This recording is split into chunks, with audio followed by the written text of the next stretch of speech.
Good afternoon to all of you. Can it be a little louder? Good afternoon to all of you. Okay. Online students, is it audible?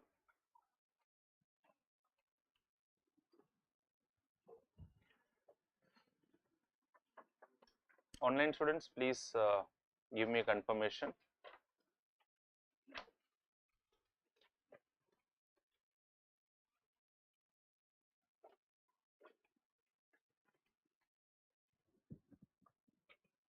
Is it audible, online students?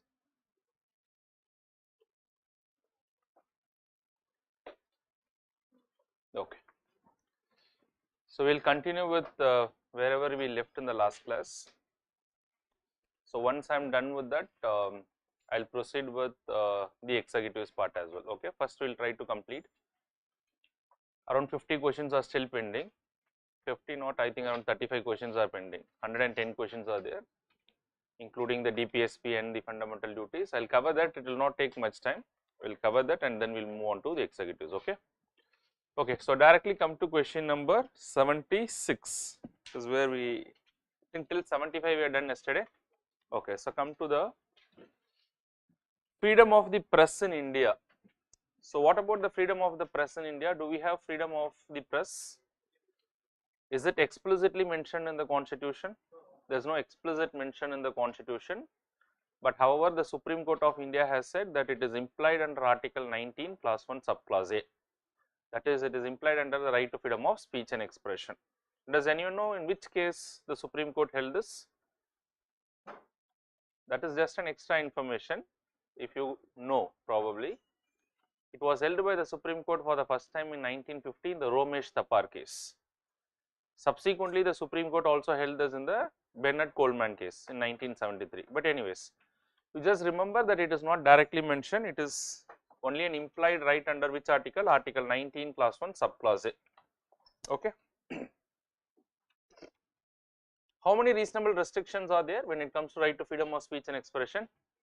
8 reasonable restrictions. So just try to remember that also. Sometimes questions may come from that particular area also. Come to question number 77. The right to freedom of speech in India may be restricted if the freedom is used. Okay, so here it is about the reasonable restrictions. Under what grounds among the given options the right to freedom of speech and expression can be restricted?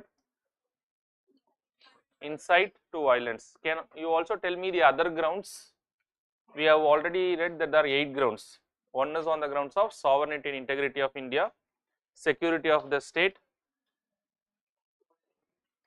affecting the international relations, friendly relations with a foreign country, public order, decency or morality, defamation, contempt of the court, and then the last thing is incitement to an offence. Okay, so therefore the right answer here is this one. In fact, this is an UPSC question, previous year UPSC question. So therefore it is also a key that you should remember all the reasonable restrictions. They can ask anything at any point of time. At least the right to freedom of speech and expression, which is one of the right which is mostly reported in the newspaper. So just try to remember that. So come to question number 78, writ of mandamus. So what you have learned about the writ of mandamus? We command, where the court is giving a command when any public authority has failed to perform their duty, which resulted in the violation of the fundamental rights. Can a writ of mandamus be issued against a private authority? Normally no, but if a private authority is performing any of the public duties, then yes. What about the principle of locus standi? Does it apply in case of writ of mandamus? Does it apply? Does it apply means only the affected person can file a case. So the principle of locus standi does not apply. So these are all some of the information that you have to understand.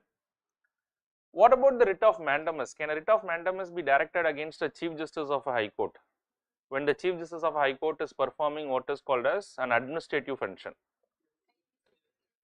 I am specifically putting a condition when he is performing an administrative function, when not just the Chief Justice of India, any judge for that particular matter, but the administrative functions of a particular court is mostly interested upon the Chief Justice of the concerned High Court and the Chief Justice of India. So they are the head of the administrative functions. So therefore, when they are performing these administrative functions, will they fall within the definition of state? Will they fall within the definition of state?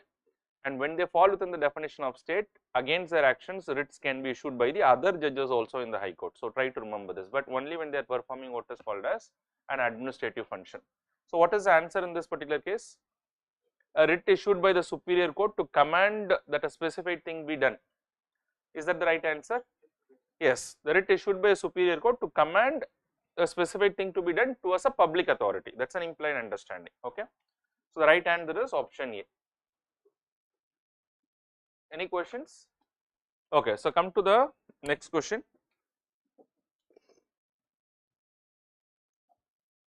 The greatest hallmark of personal liberty. What is the greatest hallmark of personal liberty? Which writ do you think? Well, all the writs are trying to protect the fundamental rights, but specifically against, because we already learned that the different types of writs are used for different purpose, for violation of different rights. So which is closely and most importantly associated with the writ of with personal liberty? It is the writ of habeas corpus. So there should be no doubt in this regard. Yesterday also I think I asked this particular question in the class. Okay, so come to the next question. Which famous judgment restricted the authority of the parliament to amend the constitution so as to damage or destroy its basic or essential features or basic structure? Keshavananda Bharati case. You all know that Keshavananda Bharati case, but let me discuss about the other case also. What is the significance of the Golaknath case?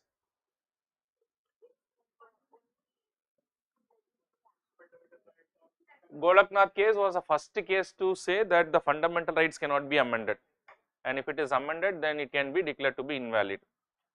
But that was again reversed by the Keshavananda Bharati case in 1973. What is the speciality of the Shankari Prasad case? Shankari Prasad case in 1951. What was the speciality of this case? This was a case for the first time said that the law in the Article 13 of the Constitution does not include a constitutional amendment. It includes only the ordinary law. Okay.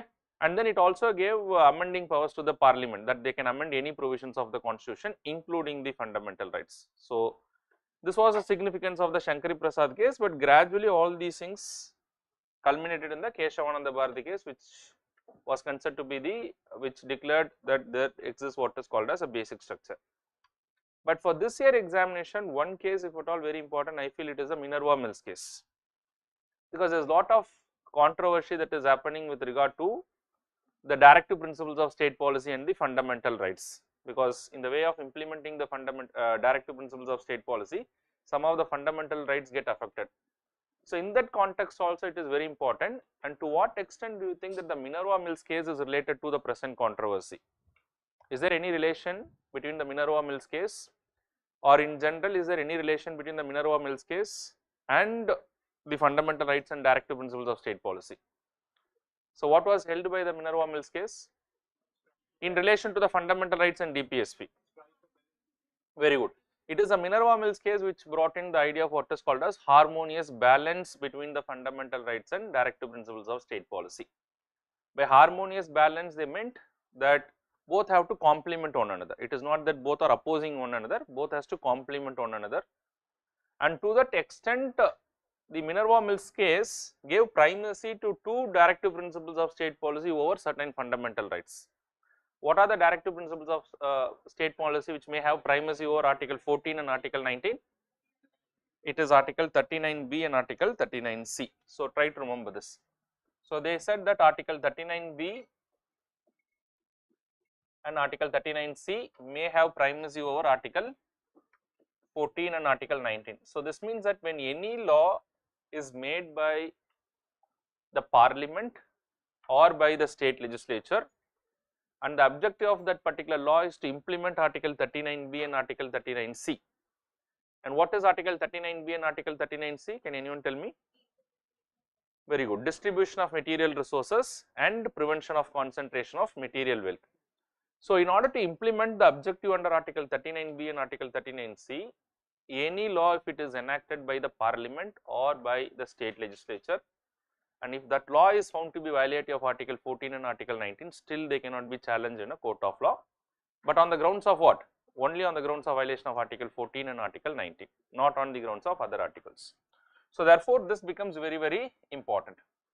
And in fact this exemption to Article 39B and Article 39C over Article 14 and Article 19 was given by a specific constitutional amendment. Which constitutional amendment? 25th Constitutional Amendment Act. And which article was inserted by the 25th Constitutional Amendment Act? Article 31C. So all these things are important for your examination. Okay, so in addition to all those things, I also discussed one more thing. In fact, this 25th Constitutional Amendment Act came in 1971.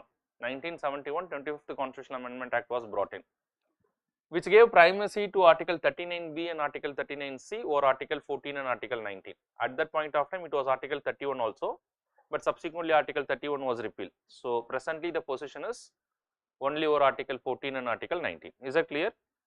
But however, this position was changed subsequently by Prime Minister Indira Gandhi, because you know that she was very much into social justice and to bring in economic justice. So she gave primacy to all the directive principles of state policy over Article 14 and Article 19. And you know by which Constitutional Amendment Act the protection that was given only to Article 39B and Article 39C was extended to all the directive principles of state policy over Article 14 and Article 19. Which Constitutional Amendment Act? Very good, it was 42nd Constitutional Amendment Act 1976. But what is the position of this particular amendment presently?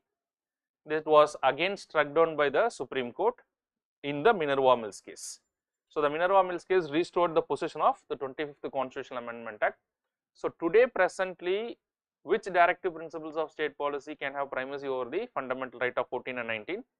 Only Article 39B and C, which is now presently pending in the court. We will have to see whether the court will take a different view than what has been already held, which is there in front of a constitutional bench, but the matter is still sub judice. So therefore, this matter was repeatedly coming in the newspaper, but unless until a judgment is there, UPSC may not focus on that, but you should be aware of whatever I talked about. You should be aware of 25th Constitutional Amendment Act, 44, Article 39B and C, harmonious balance, Minerva Mills case. So from these areas a question may come. So what is the answer in this case?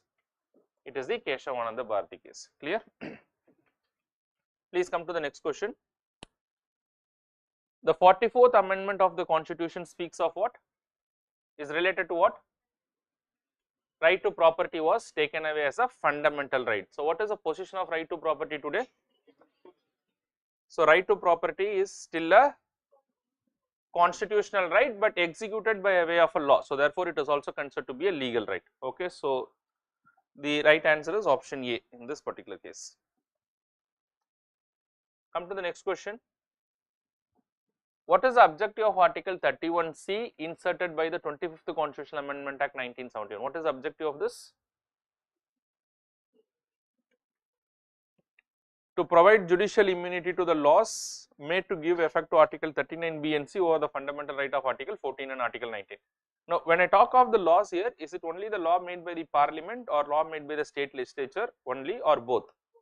It is both, any ordinary law, either made by the Parliament or by the state legislature. So the right answer is option C. How many of you have revised the yesterday's question? Have you all revised it? So please try to revise on a daily basis. It will be very crystal clear in your mind. Okay. Come to the next question. Consider the following statements. The Constitution, these are all I think from the last 2-3 questions mostly related to the current affairs. Okay. So now come to this particular question. The Constitution enables a state to make reservation on the ground of religion. That's the first statement. Now why this is in news? Because today there is lot of news that has been reported. Many states in our country, they are giving sub quota for the Muslim community, especially the states like Andhra Pradesh, Telangana, Kerala, Karnataka, including Tamil Nadu. So most of these states has given reservation within reservation, a sub quota within the sub quota to the Muslim community. So therefore this was widely reported in the newspaper. Now just read this particular question, try to answer this question. I will then discuss about it. Just take a moment, read this particular question. Okay, so what about statement number 1? The Constitution enables a state to make reservation on the grounds of religion. Is it possible to make reservation on the grounds of religion? No. It is not possible to make reservation directly on the grounds of religion. That is not authorized under the Constitution. The Constitution provides only for social and educational backwardness, which may be a ground for reservation. Now, after the economically weaker sections reservation, the economic backwardness is also a criteria based on which a reservation can be done. So, therefore, making reservation only on the grounds of religion is not authorized, it is not allowed under the constitution. So, then how is it possible that the Muslim community are given reservation? So, now come to the second statement.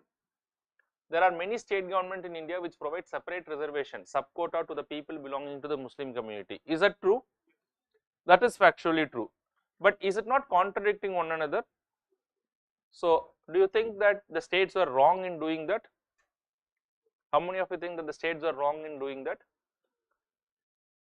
Now, they have not given reservation on the grounds of religion. So, now try to understand, although the beneficiary are from the Muslim community where a sub-quota is given to them, it is only the backward people belonging to the Muslim community who are given the benefit of reservation. So, the reservation is only on the grounds of backwardness, and already the Supreme Court has approved this.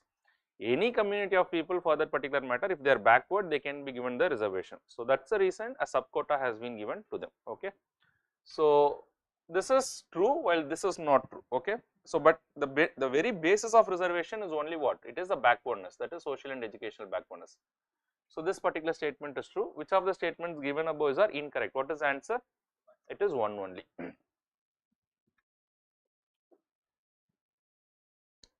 So, please come to the next question. Which of the following is the right guaranteed under the constitution to the accused in case of arrest under article 22 of the constitution? So, what are the rights that is available in case of arrest? I am specifically talking about the arrest, because arrest is a word that is only related to punitive detention. Okay. So, come to this, right to be informed of the grounds of arrest. Yes. Right to consult a legal practitioner of his or her choice. Yes. Right to be produced before the nearest magistrate within 24 hours. Yes. Right to be granted bail. No, it is not a fundamental right. Sure. It is not a fundamental right, right to be granted bail. How many of you think no, it is not a fundamental right? Anybody who thinks it's a fundamental right? Okay, anybody who thinks it's a legal right? Of course, it is not a fundamental right, but right to be granted bail is a legal right. But however, try to understand, again it is not mandatory in all the cases. There are different types of offences. If it is a cognizable offence, then it is at the discretion of the judge. So, it is not mandatory in that particular case. Okay. So, yes, in this case definitely it is wrong. It is not a fundamental right. Is it clear to all of you? So, can anyone tell me what is the difference between a cognizable and a non-cognizable offence? Yesterday itself I discussed this. Cognizable offence are considered to be more serious in nature. So, therefore, the police can immediately arrest on a basis of a complaint. But whereas in case of a non-cognizable offence, they are not serious offences. So, therefore, the police can arrest only after taking a order from the magistrate. So, what is the answer in this particular case? It is 1, 2 and 3 only. This is, I think, a very not this right to property. Next question, which is related to minorities. Now, come to this particular question. Which of the following is true with regard to the right to property in India? This is also again very important, because recently I think in 2024 December or the end of 2024, the Supreme Court has given a series of guidelines as to how the private property can be acquired by the state. So, it was also in the newspaper. Now, first of all, tell me, can the private property be compulsorily acquired by the state? Is it possible under the constitution? Can the private property, can our property be compulsorily acquired by the state? Yes, it can be compulsorily acquired by the state, but only for public purpose. If the property is acquired for public purpose, it is not that somebody who is in position of authority, they wanted that property, it cannot be acquired compulsorily. For public purpose, it can be compulsorily acquired. But however, in this case also, the Supreme Court has given a detailed guideline as to how a public property can be acquired, how a private property can be acquired for a public purpose. In that case also, a series of guidelines has to be followed. So, in fact, the first thing that the Supreme Court has said is, if the state is private property for public purpose, first the property owner should be given a notice. The state should give a notice that it is willing to acquire that particular property. And then the concerned individual should be allowed to make a representation, whether he is willing to give the property or not willing to give the property. He should be given a reasonable opportunity for that. And after that, the state can go for compulsory acquisition of the property, provided it is in what? It is in for public purpose, with a fair compensation that is given to the individual. and the entire process has to be completed within a reasonable time frame. It is not that undue time will take. You will acquire the property. Once you start acquiring the property, if it take 5-10 years, the individual cannot use that property for anything, and then you will subsequently later pay the compensation to him, and which is not worth for that particular individual. So therefore, all these guidelines has to be followed by the state if at all they have to acquire what is called as a private property. Now, is it possible for the state to acquire the private property of a minority educational institution? Is it possible? Can the state compulsorily acquire the property of a minority educational institution? Yes or no? Yes, the state can compulsorily acquire the property of the minority educational institution as well. But the only difference is, in case of a private individual, a fair compensation has to be given. But whereas in they are acquiring the property of a minority educational institution, a full compensation has to be given. So there is a difference between a fair compensation and a full compensation. Fair compensation means it may not be to market value, but full compensation is always to market value. Okay. So now come to this particular question. The right to property is guaranteed under Article 300A of the Constitution. Is it true? Yes. Right to property is guaranteed under Article 300A. The state can compulsorily acquire the private property for public purpose by providing fair compensation without giving a reasonable opportunity to the individual to be heard. Is it true? No, it is against the direction that has been given by the Supreme Court. The individual should be given a fair opportunity to be heard. Okay, so therefore, the procedure here is wrong. Otherwise, the subject is correct, but the procedure is wrong. Which of choose the correct answer from the codes given below? What is the answer here? One only. Okay, so this is a very important topic. UPSC may ask, may not ask, but you should be aware of this. Possible that they can ask you, not from this current affairs, but maybe from the minority rights, or maybe from the current affairs also. You never know. Now, why this is important is, recently the Supreme Court has restored the minority status to the Aligarh Muslim University as a minority institution. Now, do you know what was the issue earlier with regard to Aligarh Muslim University, and what was held by the Supreme Court to restore the status of the minority status to the Aligarh Muslim University? Now, before I discuss all those things, we will have to understand basically about Article 29 and Article 30 very quickly. Now, both these articles, if you see, the title talks about the protection of the interest of minorities. But who is a minority is nowhere defined in Part 3 of the Constitution or anywhere in the Constitution. That is the first important thing that you should know. While Article 29 and Article 30 generally talks about the protection of interest of minorities, but if you specifically see, only Article 30 talks about the interest of the minorities. Article 29 is not only for the minorities, but it is for any section of citizens, but having what? Distinct language, script or culture. So either they have a distinct language or have a script or a culture, then it can be protected. It can be for any section of citizens, be it a majority or a minority, it does not matter. But whereas Article 30 is only for the minorities. And another difference between Article 29 and Article 30 is, while under Article 29 they can protect their distinct language, script or culture by any section of citizens by any means. There is no specific means that is given in the Constitution as to how they can protect it. But whereas under Article 30 of the Constitution, the minorities can do only one thing, is that they can establish and they can administer an educational institution. So what is the only right or only means that is provided for the minorities to protect the interest under Article 30 is to establish and to administer an educational institution. So this word establish and to administer an educational institution becomes very crucial. And as I already said, the Constitution also does not define as to who is minority, but the Constitution says under Article 30 on what grounds a minority shall be identified. What are the grounds on which a minority shall be identified? It is either on the grounds of religion or language. Only on two grounds the minority shall be identified, and they shall be conferred the privilege of establishing and administering the educational institution.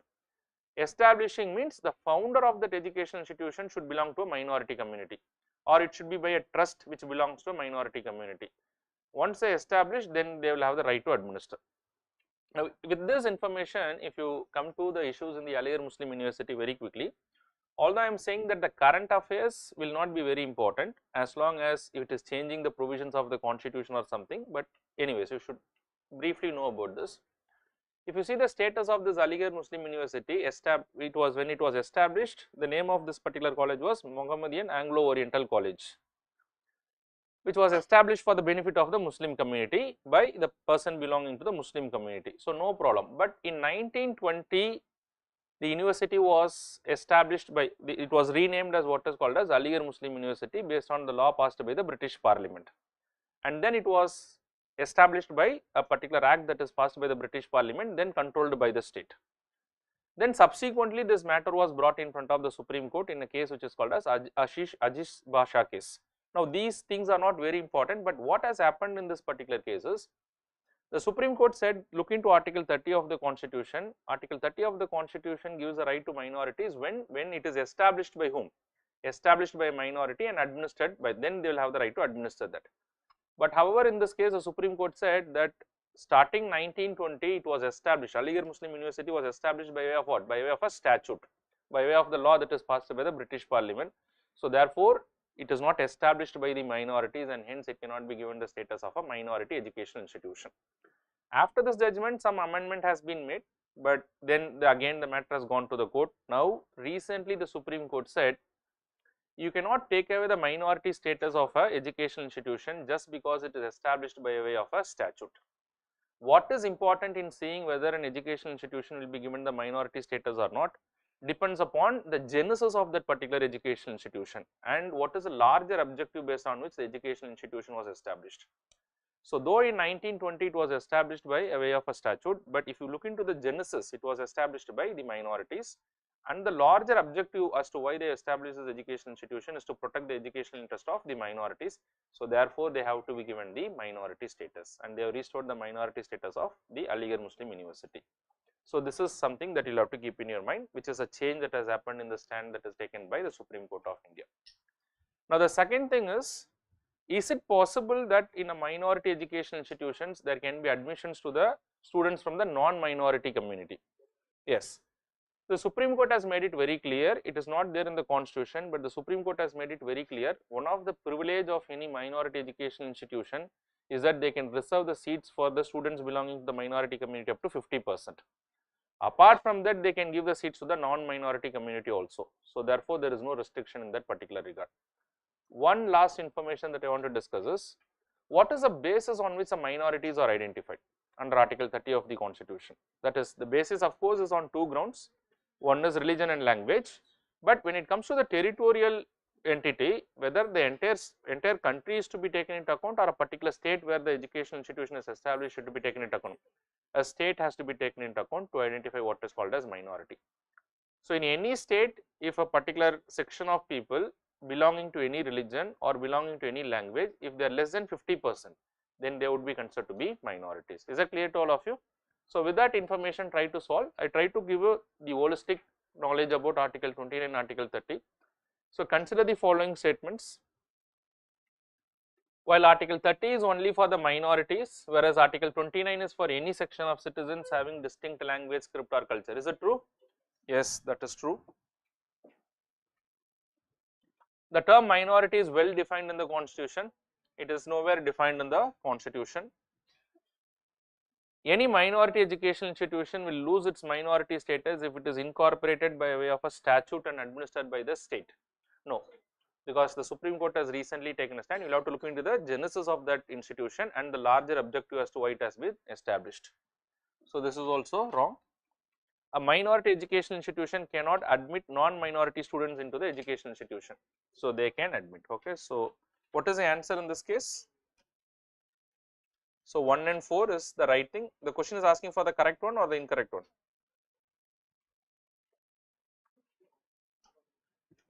So what is the answer? Which of the statements given above are? Oh, let me just check. A minority education should. Okay, so this is wrong. So this is also wrong. This is also wrong. This is also wrong. So this is right. So what is the answer?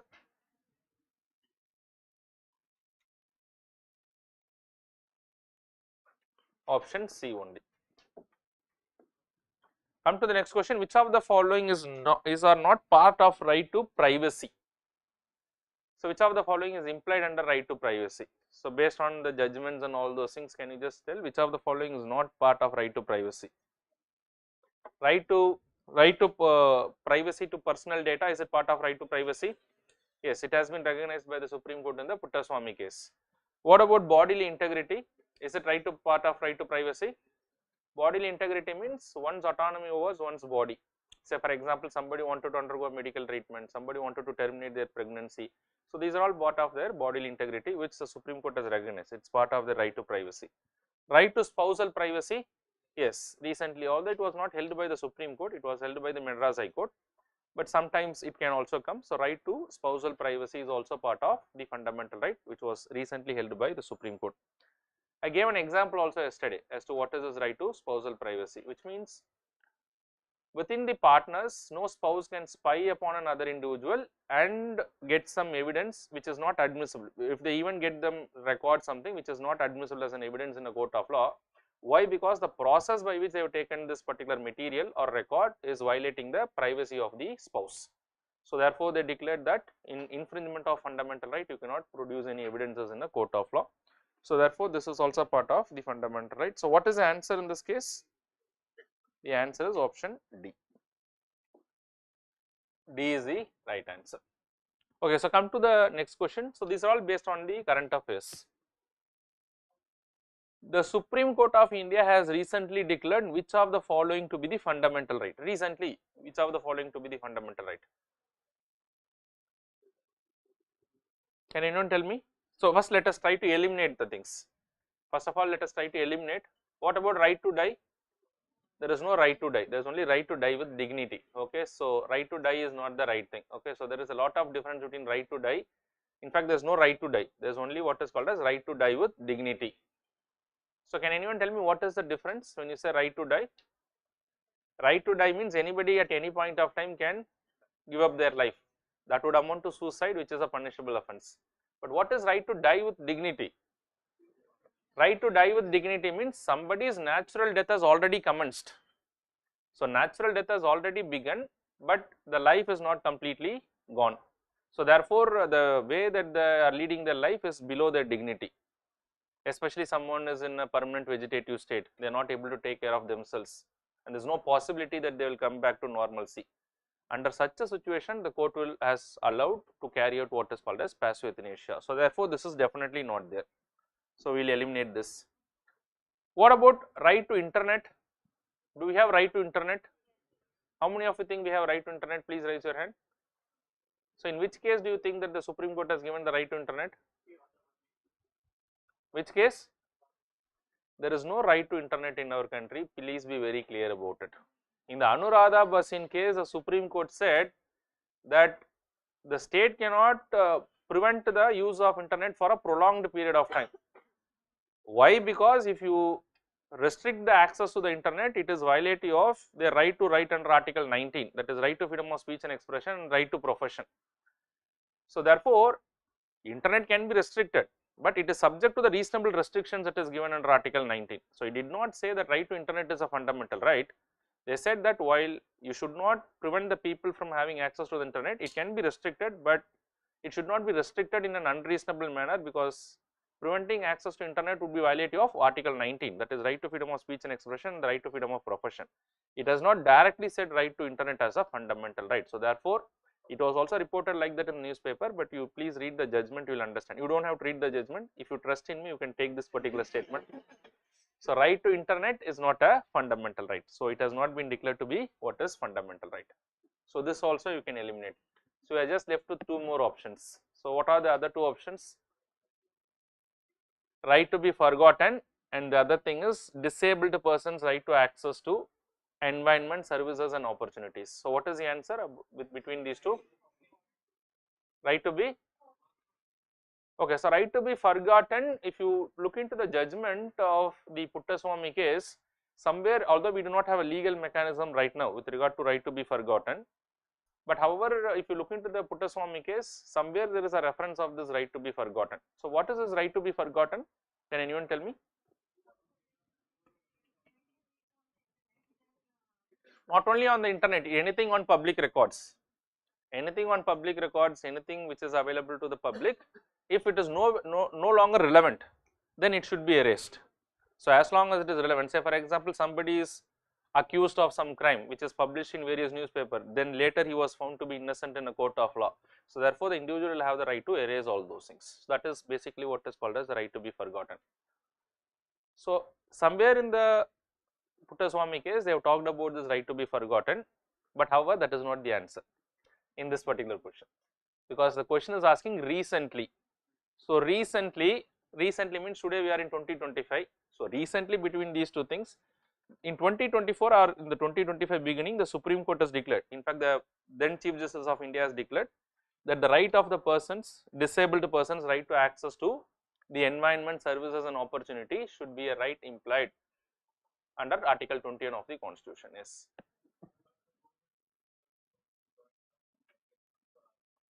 No right is an absolute right. No right is an absolute right. It can be reasonably restricted on rational grounds. Okay. Okay, because to perform some of the duties it requires certain ability, so therefore on those grounds it can be restricted.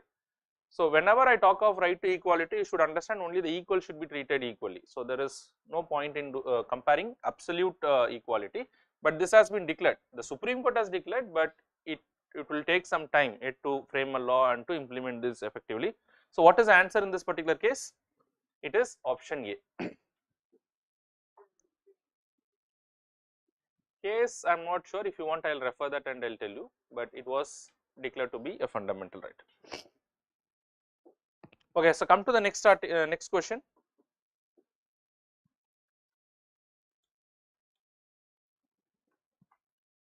The Supreme Court of India, as per the Supreme Court of India, the right against the adverse effect of climate change is a fundamental right implied under which article? Both Article 21 and Article 14 of the Constitution. Article 21 is clear, natural extension of right to clean environment, but how it is implied under Article 14 of the Constitution? Why it is implied under Article 14 of the Constitution?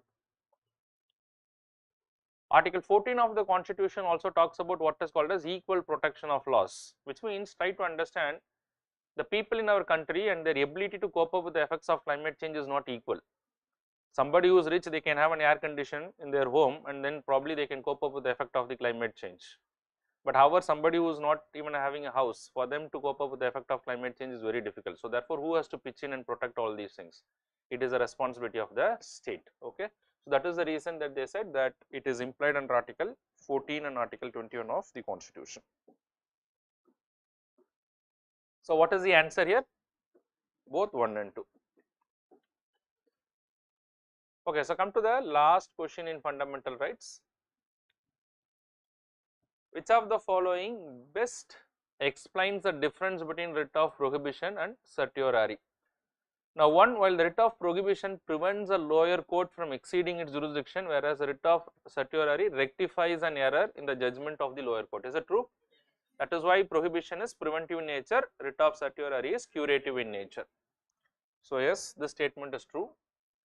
The writ of prohibition is majorly curative in nature and the writ of certiorari is preventive in nature. It is rather vice versa. So this is also wrong. What about in these two cases? Does the principle of locus standi applies? That means only the affected individual can approach the court.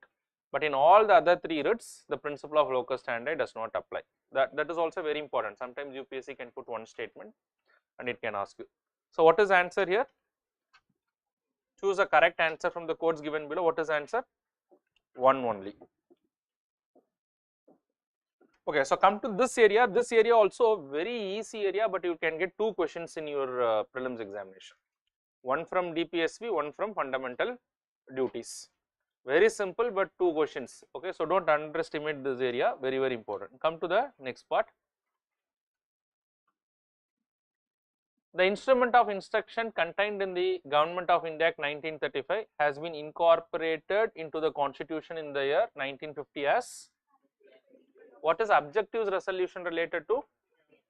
Preamble. Instrument of instruction, directive principles of state policy.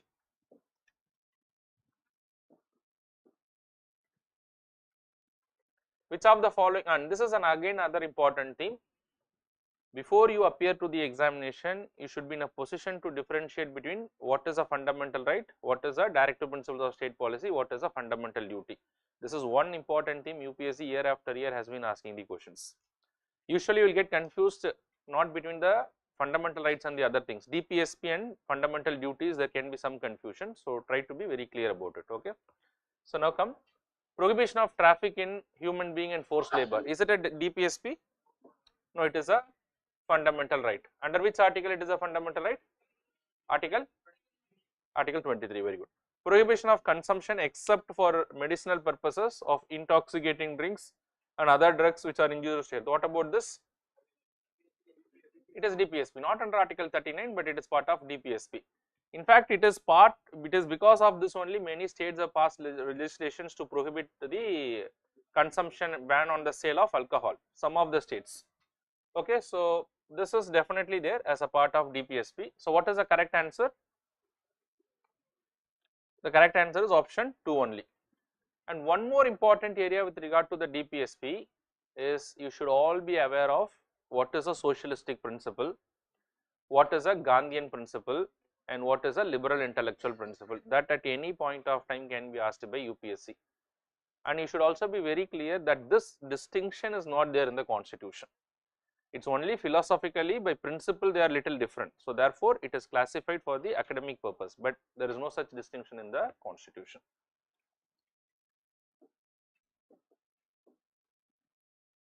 Okay, come to the next question.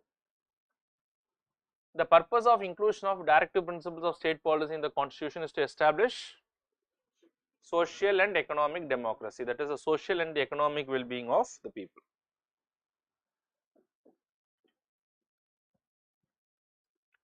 Which of the articles of the directive principles of state policy deals with promotion of international peace and security? Which article?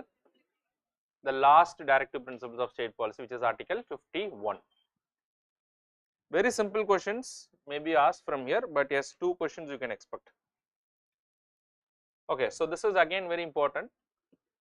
Which article, because this is the directives outside the part 4 of the constitution. There are some directives outside part 4, so this is one such directive. Which article of the constitution provides that it shall be the endeavor of every state to provide adequate facility for instructions in mother tongue at the primary stage? Okay, so before we go to the answer, what is Article 349? 349 allows an individual to make a representation with regard to their grievances to the government in any of the languages of the government. Whatever official language of the union, in any official language you can present it. Whatever the official languages of the state, in their official languages you can present your grievances. So that is what is Article 349 is saying. So Article 349 is related to how an individual can present their grievances to the state. What about Article 350? What is Article 350? Does anyone know?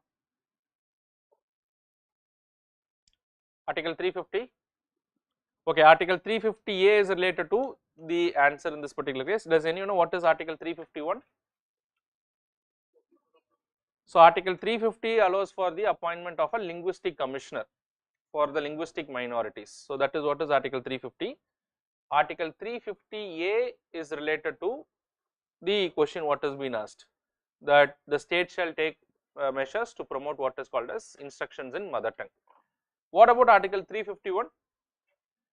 Duty of the state to promote Hindi language. Okay, so these are all different things. So try to remember all those things. Any of these things may be asked. Okay. So this is related to how the citizens can present their grievances. This is related to linguistic commissioner.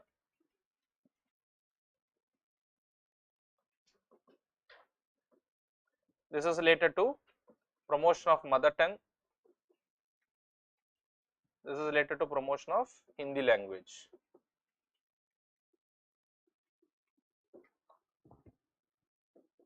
So answer in this case, what is the answer? It is Article 350A.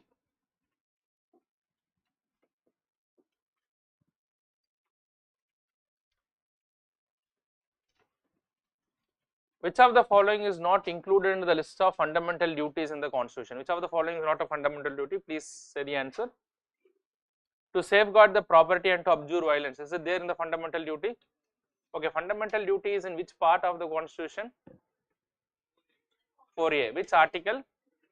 51A. How many duties are there? Initially, how many duties? What was the last duty to be added? 8. What was the last duty? Not the amendment.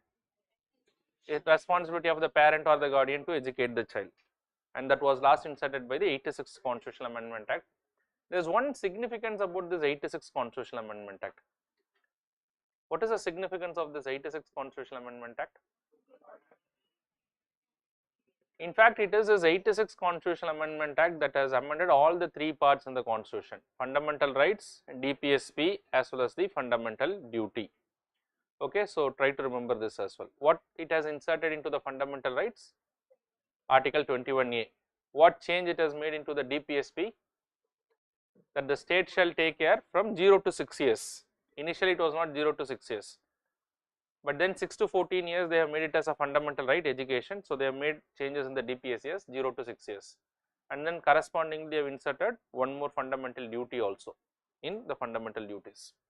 Okay, anyways, so this is definitely there. To uphold and to protect the sovereignty, unity and integrity of India, is it there? Yes, that is there. To abide by the constitution and to respect its ideals, yes. Secularism is not there in the, it is only a feature in the preamble. Okay, so who is a good citizen? While your opinion might vary from individual to individual as to who is a citizen, but for the purpose of UPSC examination, so what shall be the answer? Who is a good citizen? Not bothered about anything. Okay, that is not the answer, you can eliminate this.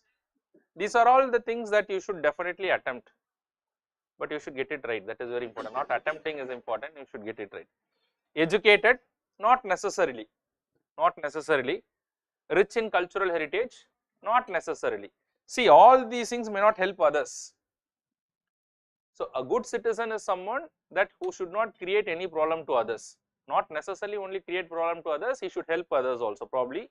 That means he should be aware of the social obligations. So, he is considered to be a good citizen. Okay. So, the right answer is option A.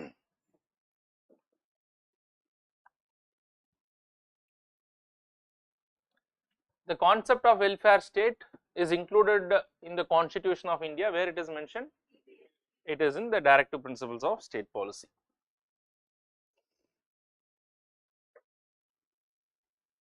To uphold and protect the sovereignty, unity and integrity of India is a provision made in what? Fundamental duties. It is in the fundamental duties. Okay, so come to the next question. Consider the following statements regarding the directive principles of state policy. The principles shall spell out the socio-economic democracy in the country. Is it true? Yes. So, mostly it is related to the socio-economic democracy. The provisions contained in these principles are not enforceable by any court. Is it true? One fundamental principle that you have to understand is the DPSP is non-justiciable in nature. What does it mean by non-justiciable in nature? That they cannot be enforced in a court of law just because it is mentioned in the Constitution. That is, no citizen can go to a court and tell that the state have to come out with a policy or the state has to come out with a law to implement all those things. That is not possible. But what if some law is already made to implement any of the directives, and by way of that particular law they are conferring some legal rights, and if there is a violation of that right, can it be enforced in a court of law? Yes, that can be enforced in a court of law. So, you should have a very clear understanding. So, the provisions contained in these principles are not enforceable in a court of law. This is okay. So, this is true, not enforceable. So, what is the answer here? Both 1 and 2.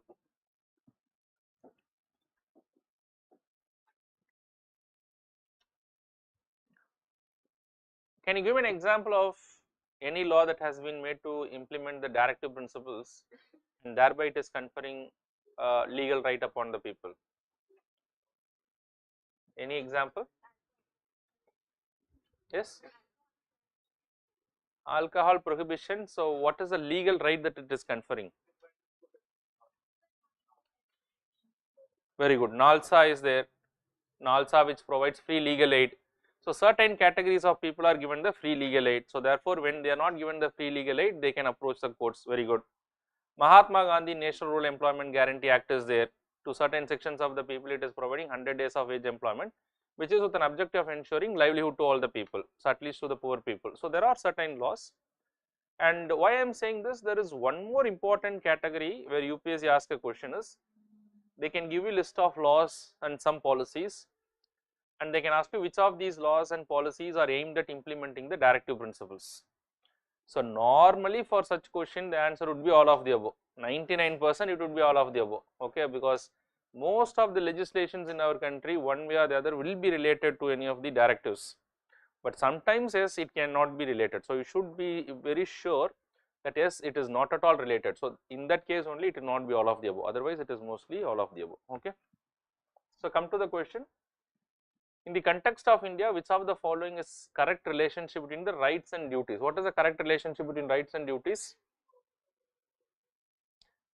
Rights are correlative with duties. We will just try to eliminate so that we are correct. Rights are personal and hence independent of society and duties. So rights are personal, that is true, but to say independent of societies and duties may not be a right thing, okay. So here come to rights not duties are important for the advancement of the personality of a citizen. Which of the following is a correct relationship? So here it is not talking about any relationship, it is only talking about what is rights. Duties not rights are important for the stability of the state. So that is definitely not true, because that is non-justiciable in character. So therefore you can rule out this, because you cannot say that only rights are very important. Of course rights are important, you cannot ignore the duties. Rights are personal and hence independent of society and duties, that is also completely not true, because the way the rights itself to be exercised is to take care into the society into consideration. That is why the reasonable restrictions are there. Rights are correlative with duties. What does it mean by rights are correlative with duties? The way the rights are exercised, in most of the way it is related to the duties also. Say for example, Article 21 of the Constitution, 21A of the Constitution is talking about what? Right to education of the child. But there is also a fundamental duty which is talking about the duty of the parent or the guardian to educate the child. So in a way there is a relationship between to the right and the duties, okay. So the answer is option A.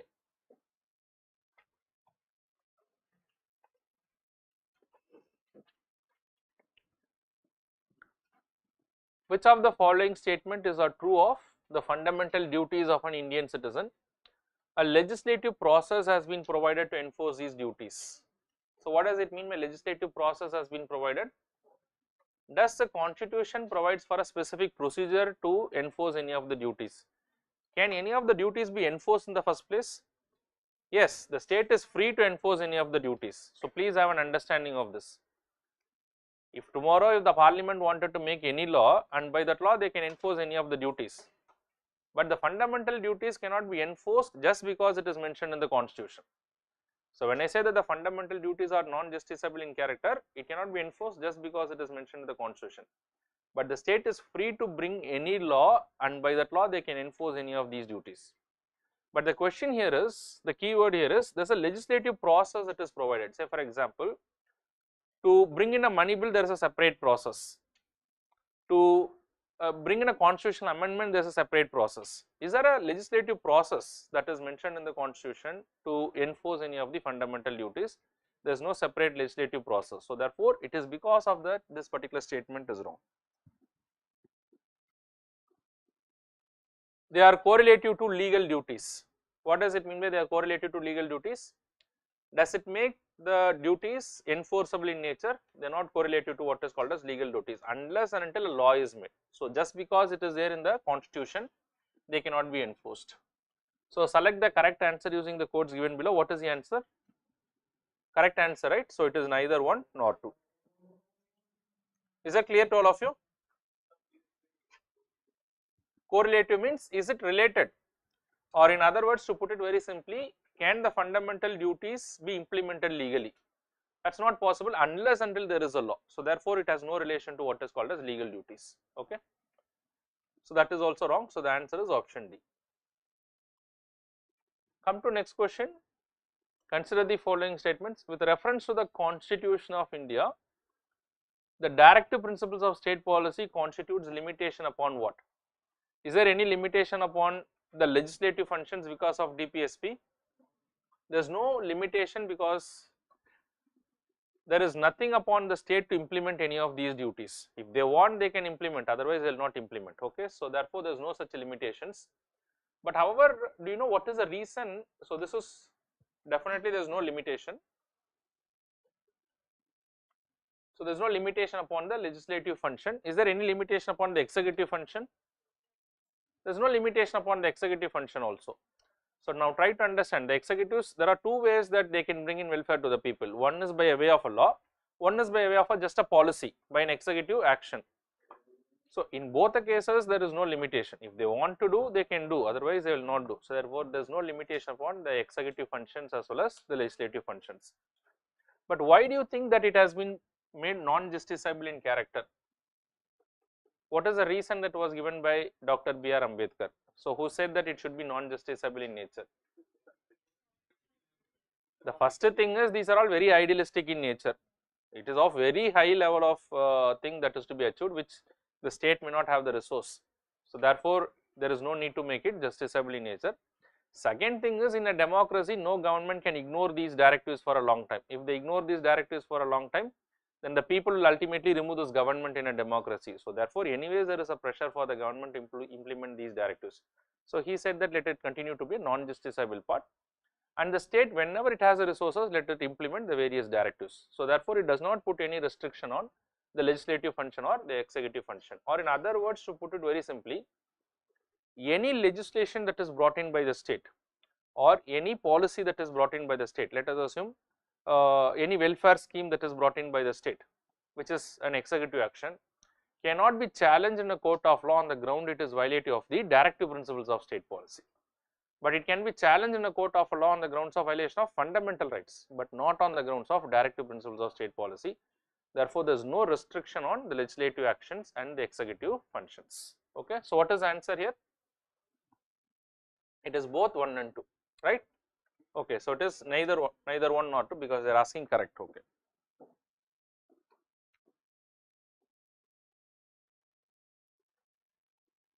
With reference to the provisions contained in part 4 of the constitution, which of the following statements are correct? They are enforceable by courts? No, they are non-justiciable in nature. They are not enforceable. They shall not be enforceable by a court. They shall not be enforceable by a court. So that is true. Now don't think that what if they make a law? That assumption you should not make unless and until it is explicitly given in the question. So sometimes students overthink and they make a mistake. Just read what is given in the question. The principles are laid down in the part or to influence the making of laws by the state. Is that the objective? Yes, that is the objective. So what is the answer here? It is 2 and 3 only. Okay, so which of the following are the socialistic principle? This is what I said, you should be aware of these differences also. Today when you go home, just try to see once as to what are the socialistic principle, Gandhian principle, liberal intellectual principles. State to secure an uniform civil code, it is a liberal intellectual principle, very very important. It is a first in the liberal intellectual principle. Free legal aid to the poor, yes, it is a socialistic principle under article 39A. Okay, socialistic principle. I thought Gandhian principle. Okay, so here it is true, socialistic principle. To promote cottage industries, that is a Gandhian principle. Okay, even if you remember Gandhian principle, you will be in a position to eliminate the other things. So what is the correct answer here? 2 only.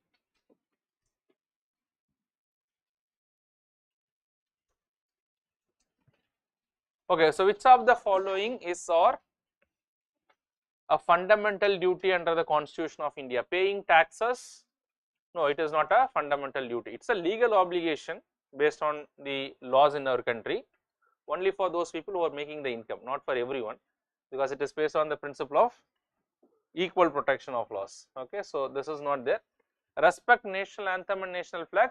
Yes. Is it mandatory to sing national anthem? Nobody can force it. Nobody can force it because right to remain silent is a fundamental right, as long as we don't disrespect the national anthem. So yes, it is a fundamental duty. To protect environment, yes, specific fundamental duty is there. To avoid practices derogatory to the dignity of women, yes, that is also there. So, which of the statements given above are correct? It is 2, 3 and 4 only. This is an important area, uniform civil code. Probably you can expect a question in the prelims, because there is a particular state which has brought in a law with regard to the uniform civil code. Which state is that? Uttarakhand. Even before Uttarakhand there was one more state, Goa, but that was from the very long back. So recently one more state has brought in a legislation. Recently I read an article where they framed rules also to implement this uniform civil code in the state of Uttarakhand, and the other states are also, I think, considering bringing in a uniform civil code. States like Assam, Haryana, they are also considering this. So let us see when they are bringing this uniform civil code. Consider the following statements with regard to the idea of uniform civil code, which is recently reported in the newspaper. Under the constitution, it is a legal obligation for a state to ensure uniform civil code in personal matters in the long run. Is it true? It is not a legal obligation because it is mentioned in the directive principles of state policy. So therefore, it is not a legal obligation. Only the parliament is empowered to bring in a uniform civil code and not the state legislature. That is not true. In fact, it is a state legislature which is bringing in the uniform civil code. Okay, so this is also wrong. In fact, the religion is not specifically mentioned in any of the things. But as I already said, why the states are making law when it comes to religious conversion or the uniform civil code? Because all these things are closely related to law and order. So therefore, the states are making law in this particular regard. So which of the statements given above are incorrect? Both 1 and 2 are incorrect.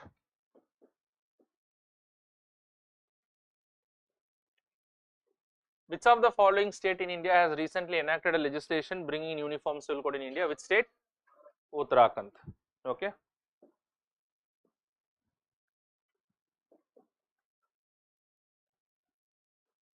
The 86th Constitutional Amendment Act has amended which of the following parts in the Constitution? All the above. Very important. Sometimes they do ask a question on the amendments also in all the three things. So the answer is all of the above. Okay, last question from the first part. Section 6A of the Citizenship Act, recently upheld by the Supreme Court, is related to granting citizenship to illegal migrants from Pakistan, Afghanistan and Bangladesh, granting citizenship to Rohingya refugees in India, granting citizenship to certain immigrants enter into India between 1st Jan 1966 and 25th March 1971, none of the above. How many of you think it is A? Granting citizenship to illegal migrants. Section 6A of the Citizenship Act is not related to this. There is a separate amendment which is the Citizenship Amendment Act 2019, and that is still sub judice in a court of law. It is nowhere related to Section 6A. Now Section 6A was related to the Assam Accord, and based on the Assam Accord they have inserted this Section 6A, because Assam Accord is only an agreement between different parties. In fact, it was a tripartite agreement between Government of India, Government of Assam and the All Assam Students Union. Now what is the objective of that particular agreement? Can anyone recollect what is the objective? If you know, what is the objective of that agreement? The objective of that agreement is to identify the illegal migrants who have entered into Assam and to deport them back to Bangladesh, because it was thought that a lot of illegal migrants are entering from Bangladesh into India. So therefore, those migrants, illegal migrants, have to be identified and they have to be deported back. So an agreement was made, but an agreement will not have any legal validity. An agreement can be implemented only when it becomes a law. So to implement this Assam Accord, an amendment was brought into the Citizenship Act where they inserted the Section 6A. And the Section 6A talks about a specific category of illegal migrants who entered from Bangladesh into India in a specific point in time. And what is that particular point? Between 1st January 1966 and 25th of March 1971. Now, what will happen to those people who have entered before 1st January 1966?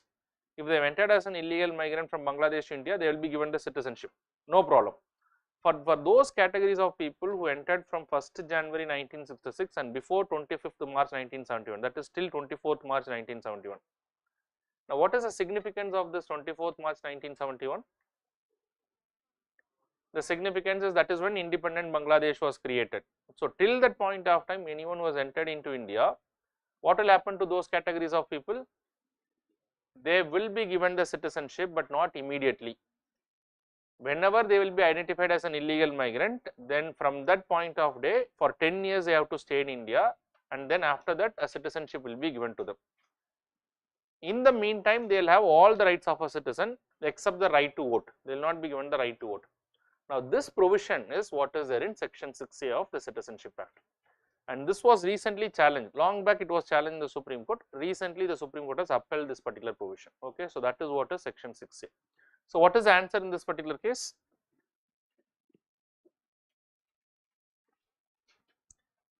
Granting citizenship to certain immigrants, in fact, they are illegal migrants entered into India, into Assam between 1st Jan 1966 and 25th March 1971. Alright, so with that we are done with the first part. You can expect at least 3 to 4 questions minimum. I am saying it can be more than that also. So even if you are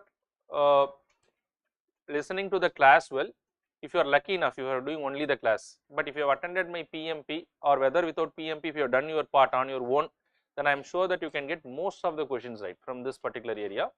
It is not necessary that you should be part of PMP or any of my classes, but if you have done your part of reading the basic books and knowing the things, along with that solving these questions, it will help you to get the 90% of the questions. Okay.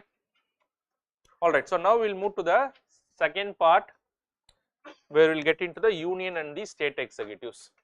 So this is also the area UPSC asks 2 to 3 questions every year. So this is again a very important area. So I will try to cover as much as possible. If time permits, we will try to complete all the things, but we will try to cover as much as possible. Alright. So before going there, if you have any questions, you can ask me your questions very quickly for a couple of minutes, and then we will move to the next part. I will also just check the online students if they have any questions. If you are not having the handout, please collect the handout, because that is very important for you to make the notes.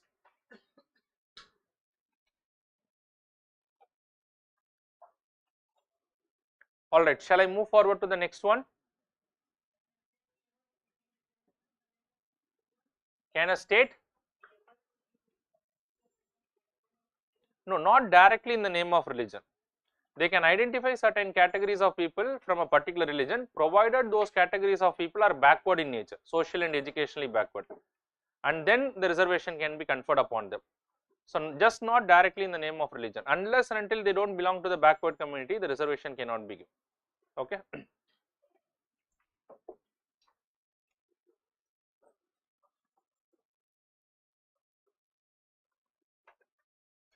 Alright, shall I move forward? Can you be little louder? Okay, so we will move to the next part. So come to the union and the state executives. So union and the state executives means I will cover all the things. I will cover president, vice president, prime minister and the council of ministers, attorney general. In the state, when you go, governor, chief minister, council of ministers, advocate general. So all those things will be covered through the questions. Okay, along with here and there some current affairs. Only governor is so controversial in all those things. So few questions from the governors. Okay, so other things are only a normal thing. Consider the following statements. Statement 1.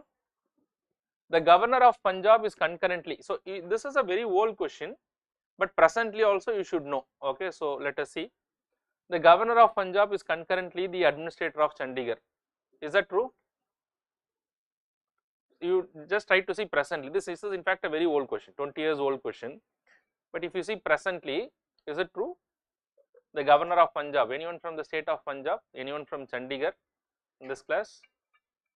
So the governor of Punjab is also concurrently the administrator of Chandigarh, because whoever is appointed in the Chandigarh, he is only designated as an administrator, because for the union territories it is for the president to designate him. He may be designated as a lieutenant governor or as an administrator, it is for the president to do.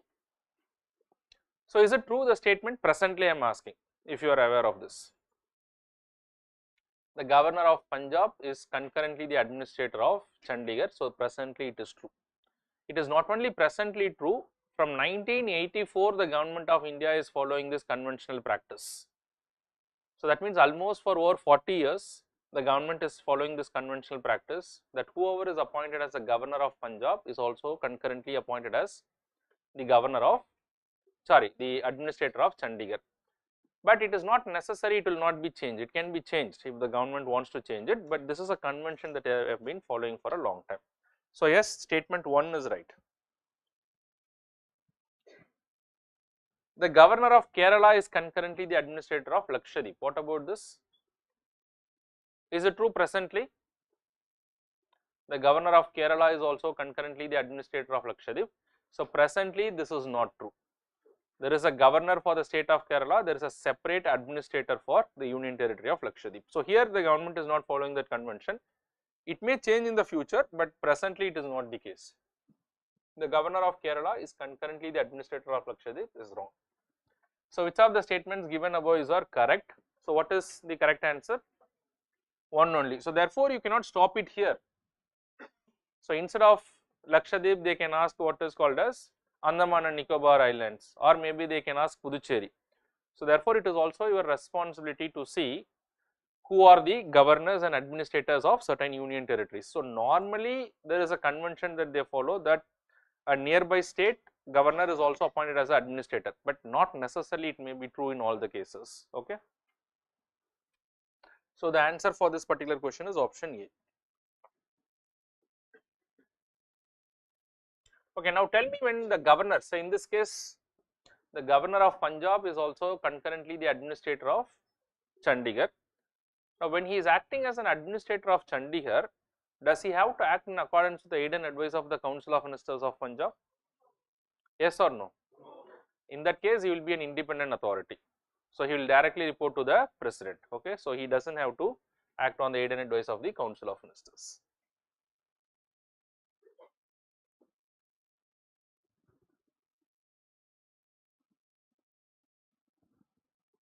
Okay, so come to the next question. Consider the following statements. The Advocate General of a state in India is appointed by the President of India upon the recommendation of the governor of the concerned state. Is that true? So the Advocate General of a particular state is always appointed by the governor of that particular state. It is not by the president but by the governor. So it is on the advice of the Council of Ministers of that particular state. The governor appoints the Advocate General. Is there any qualification that is given in the constitution as to who can be appointed as the Advocate General of a state? Is there any qualification there in the constitution? Yes or no? Very quickly. Rapid fire round, no time to think. Yes or no? Any answer? No? Yes? The constitution does give a qualification. The only qualification that is given is that he should be appointed as a judge of a high court. He should have all the qualification to be appointed as a judge of high court. So try to remember that. So anyone who is eligible to be appointed as a judge of high court, they can be appointed as an Advocate General. Okay, so that is an extra information. And the governor appoints Advocate General. Somebody is appointed as Advocate General. Does he have a fixed tenure?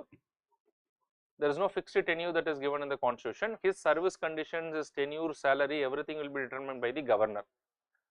And normally it is a case whenever the government changes, the Advocate General will also change.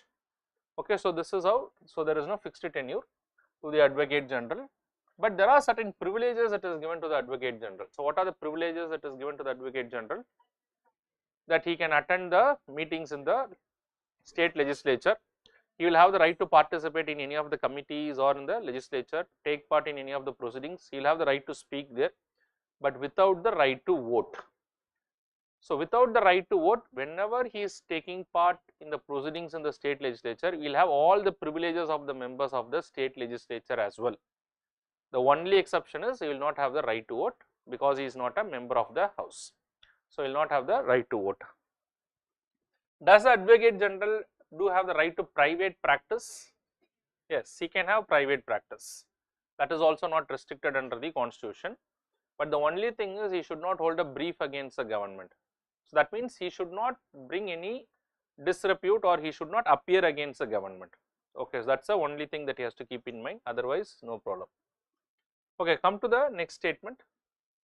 As provided in the Civil Procedure Code, high courts have original, appellate and advisory jurisdiction at the state level. Is it true? For which we will have to understand the various jurisdiction of the high courts. In fact, one principle that you will have to remember is Unlike the Supreme Court of India, where the Supreme Court of India derives most of its powers and jurisdiction directly from the Constitution. But for the High Courts, not every jurisdiction is provided in the Constitution. Only very limited jurisdiction to the High Courts is given directly by the Constitution. Can you recollect what are the jurisdiction directly given by the High Courts by the Constitution? What are the powers does it get directly? Of course, it has got the writ powers under Article 226, supervisory powers under Article 227. So, these are the few powers that they derive. In fact, these two they directly derived from the Constitution. Remaining all the powers of the High Courts and jurisdiction of the High Courts, they derive it based on the law that is made by the Parliament and the state legislature. So, the laws made by the Parliament and the laws made by the state legislature can empower the High Courts. Now, in this context, now this statement is partially true, but is it fully true? As provided in the Civil Procedure Code, the High Courts have original jurisdiction. Can they have original jurisdiction? See, one thing that you will have to keep in your mind is that the High Courts will not have original jurisdiction in criminal matters, but it is only talking about the Civil Procedure Code. That is means it deals with the civil cases. So, can the High Courts have original jurisdiction in civil matters? Yes, they can have. Of course, not in all the cases, but in certain cases they can have. Say for example, any property dispute which is above a 1 crore value, that dispute can go to the High Court under original jurisdiction. So, in criminal cases they may not have original jurisdiction, but in civil cases they may have original jurisdiction. So, that is true. What about appellate jurisdiction? Yes, the High Court will have appellate jurisdiction both in the civil as well as in the criminal cases. So, therefore, yes, this is also true. What about advisory jurisdiction? There is no advisory jurisdiction to the High Courts. The only court in our country which has its advisory jurisdiction is the Supreme Court of India. So, under which article the Supreme Court has got the advisory jurisdiction? Article 143. Anyways, I will discuss in detail when I take up the judiciary, but to that extent you should know, as per the Civil Procedure Code, the High Courts may have original jurisdiction in civil cases. They will have appellate jurisdiction, but definitely not advisory jurisdiction. So, what is the answer, correct answer here? It is neither 1 nor 2.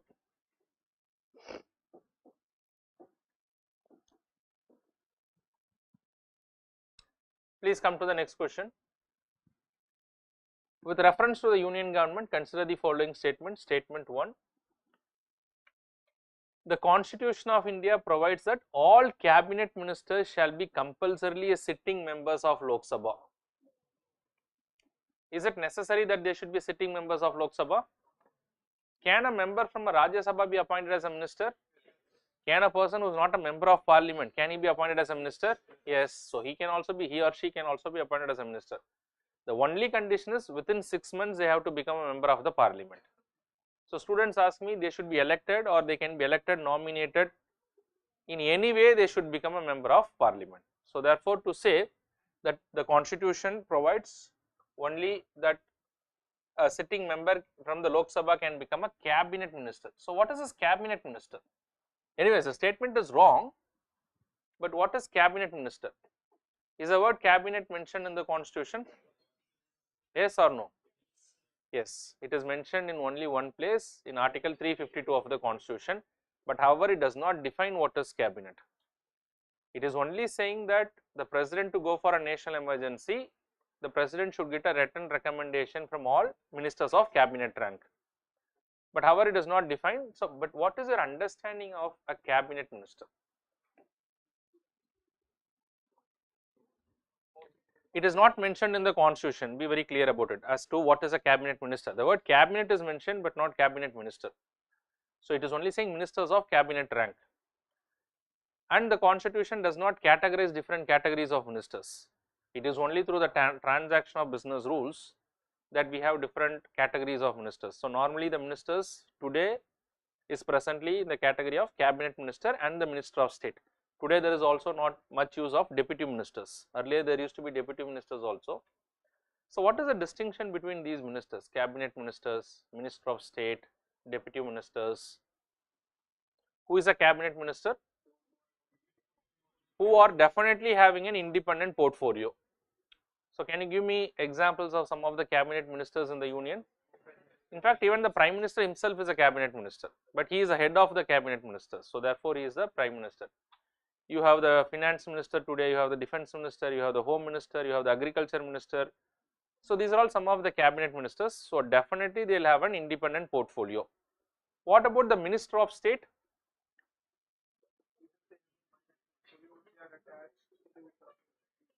The Minister of State are given to those people.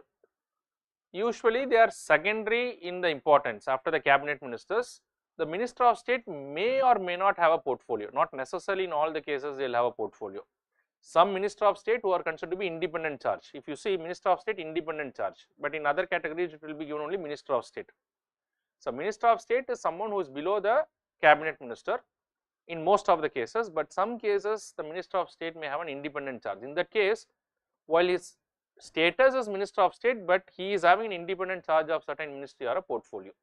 That means they will be on the verge of getting promoted probably when the next time the government comes. So that is Minister of State. What are deputy ministers? The deputy ministers definitely will not have any independent charge.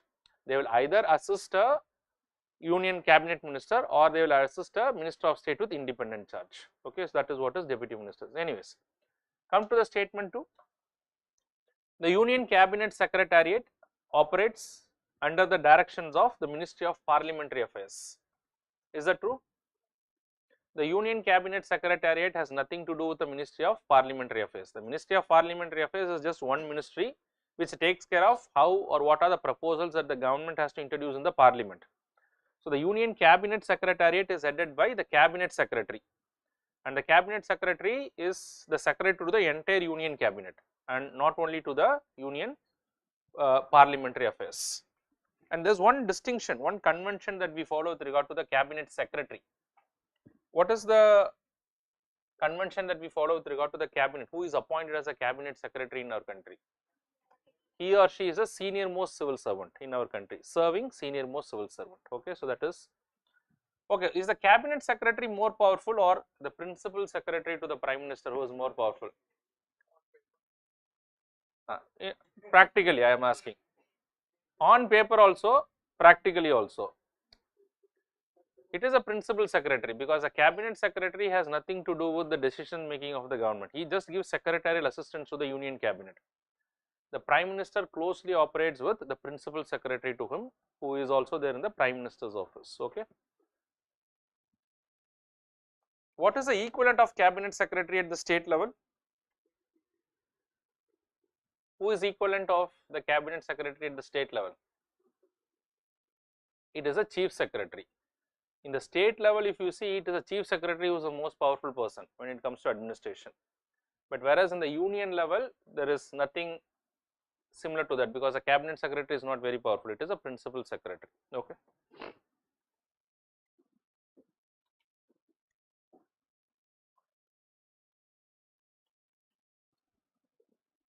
Which of the following constitutional amendment states that the total number of ministers, including the prime minister in the council of ministers, shall not exceed 15% of the total number of members in the House of People? Which constitutional amendment act? 91st Constitutional Amendment Act. That's a factual question. But is it in all the cases? Is it in all the cases or are there any exception?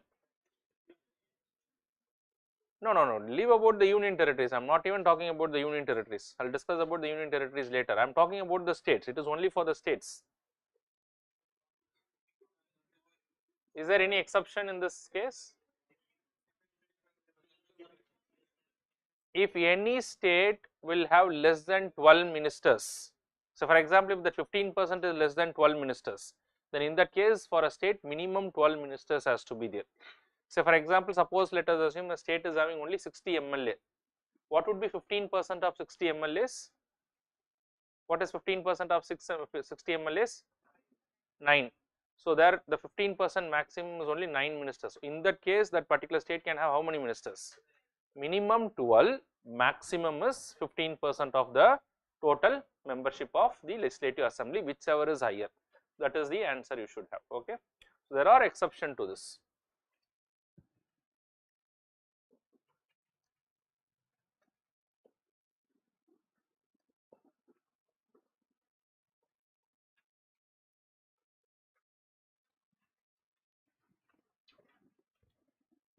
With reference to the union government, consider the following statements. The ministries and departments of the government of India are created by the Prime Minister on the advice of the Cabinet Secretary. So, who creates all those things?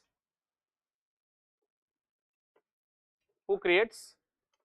The number of ministries and departments. Tomorrow, if the government is to create a new ministry, Ministry of Cooperation was created recently by the NDA government. So, who is having the authority to create a new ministry? Who is authority under the constitution? President, Prime Minister, Union Cabinet. Now, all these things are authority of the President of India, because Article 77 of the Constitution talks about who is supposed to take care of the transaction of the business rules. It is a President, but we know that the President does that on the aid and advice of the Council of Ministers. But as per the Constitution, who can do that? It is only the President. At the state level, who can do this? The Governor on the aid and advice of the State Council of Ministers. So, therefore, it has got nothing to do with the Prime Minister, but who does all these things? President, but we know that the President is only a nominal executive. So, therefore, this is wrong. The ministers is assigned to a ministry. So, the ministries is assigned to a minister by the President of India on the advice of the Prime Minister. Is it true? Is it true? This is true. Who appoints the ministers? Who appoints the Prime Minister? It is the President who appoints the Prime Minister, and it is the President who will appoint the other ministers also on the advice of the Prime Minister. Okay. So, which of the statements given above are correct? Two only.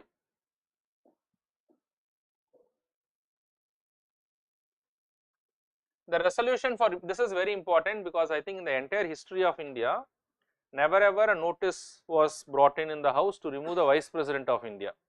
For the first time, the opposition were contemplating to remove the present Vice President. It may happen, it may not happen, mostly it may not happen, but in the history of India, this is the first time. So, therefore, you should be aware of not who was the Vice President and all those things, but what is the process that is given in the Constitution with regard to their removal. Okay, so this may be related to the current affairs also.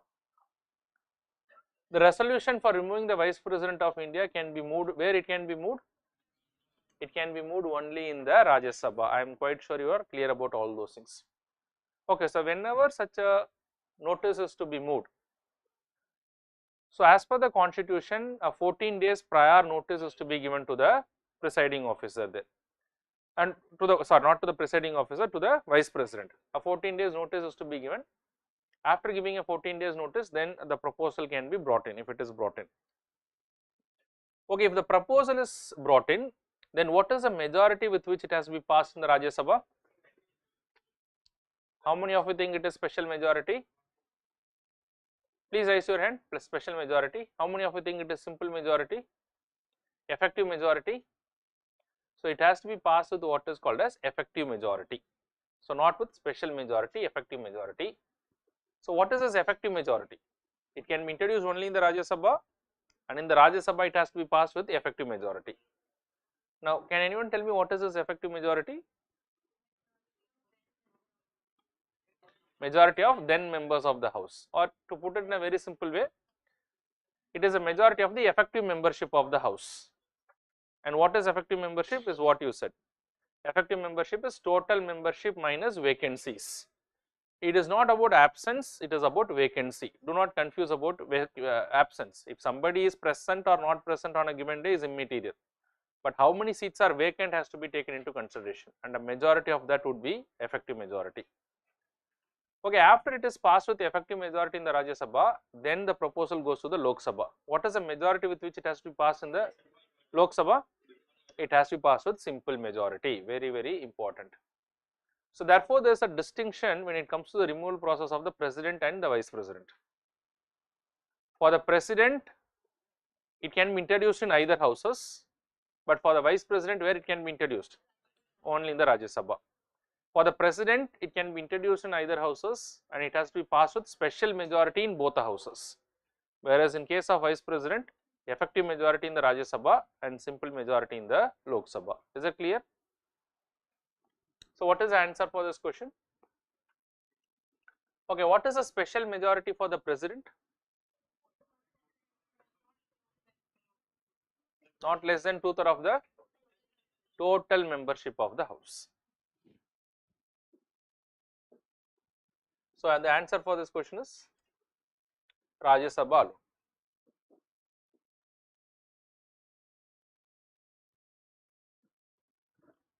Under which article in the constitution did the president give his assent to the ordinance on electoral reforms which it was sent back to him by the union cabinet without making any changes?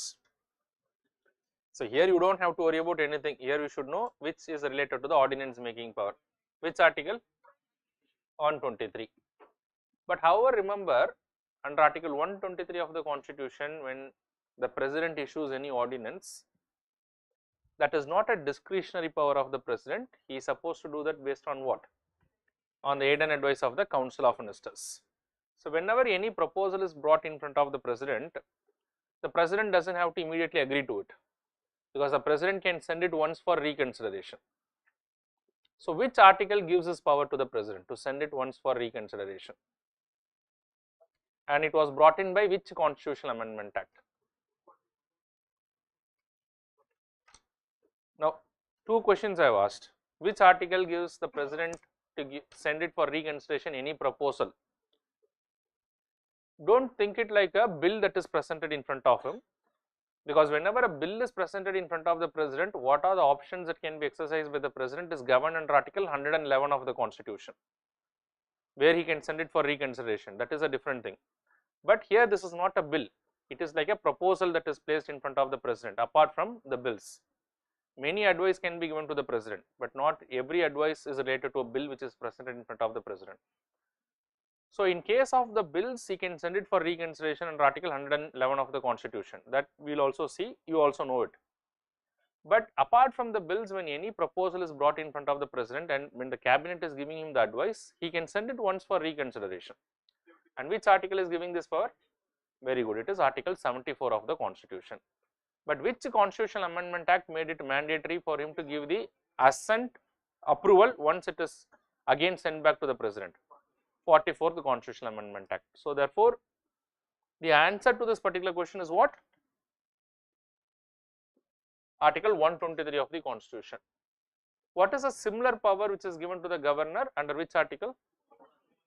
Article 213 of the constitution. So, try to remember that also. For the governor, it is under article 213. So, also remember what is there in the 44th Constitutional Amendment Act 1978. You should also remember this article 74, which gives a power to the president to send it for reconsideration any advice which is presented in front of him.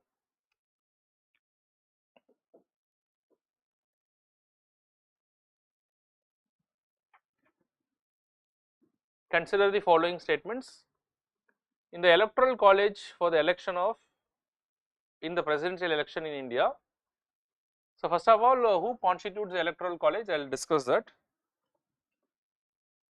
We will come to that particular point. Okay, first I will discuss that. Who are all part of the electoral college of the president? Elected MLAs, member of the legislative assemblies of all the states, and then you have elected MPs, members of parliament in both the houses, only the elected MPs, not the nominated MPs. And then apart from that, do you have any of the other people who are part of the electoral college?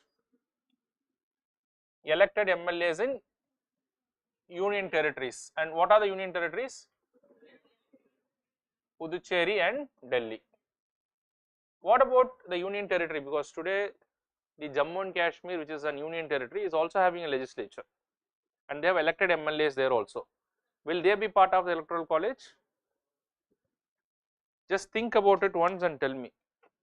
The elected MLAs in case of Jammu and Kashmir, will they be part of the electoral college? They are not part of the electoral college. Do not have any confusion. Because if you look into the constitution, the original constitution does not provide for the representation of the union territories. The representation to the union territories in the electoral college was brought in only by the 70th Constitutional Amendment Act. And by that amendment, specifically they have mentioned the elected MLAs in case of union territory of Delhi and Puducherry. But at that point of time, there was no issue for Jammu and Kashmir because Jammu and Kashmir was a state at that point of time. And only these two union territories were having the legislative body. So therefore, these two union territories were included.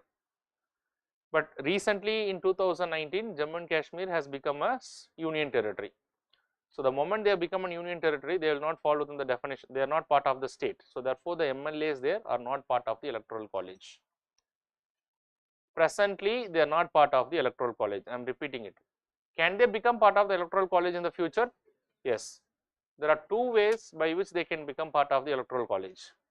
One is if tomorrow Jammu and Kashmir is again converted back into a state, automatically the MLAs will become part of the electoral college, or specifically you amend the constitution and you include the MLAs in case of union territory of Jammu and Kashmir also.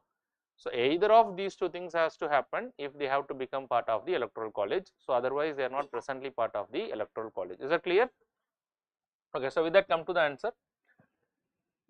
Come to the question, statement 1. The value of vote of an elected member of a legislative assembly are equal. Is the value of vote of an MLA from the state of Tamil Nadu equal to that out of the value of vote of an MLA from Kerala? It will never be the same. There may be a possibility if all the things are same, but by the theoretically it can never be the same. Okay, so definitely this is wrong. Why it is wrong? Because the value of vote of an MLA is calculated based on what?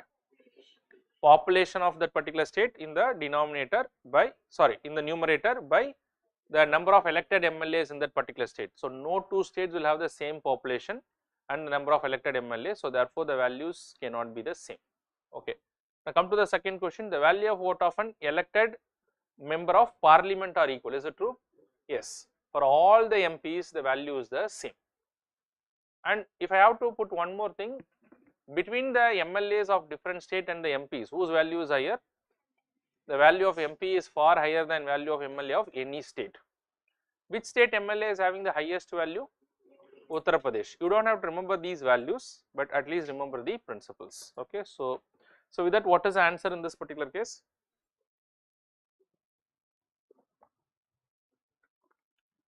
So this is not going to be equal. Value of vote of an elected member of parliament are equal, and sometimes they can ask you the formulas also. So try to remember the formulas also.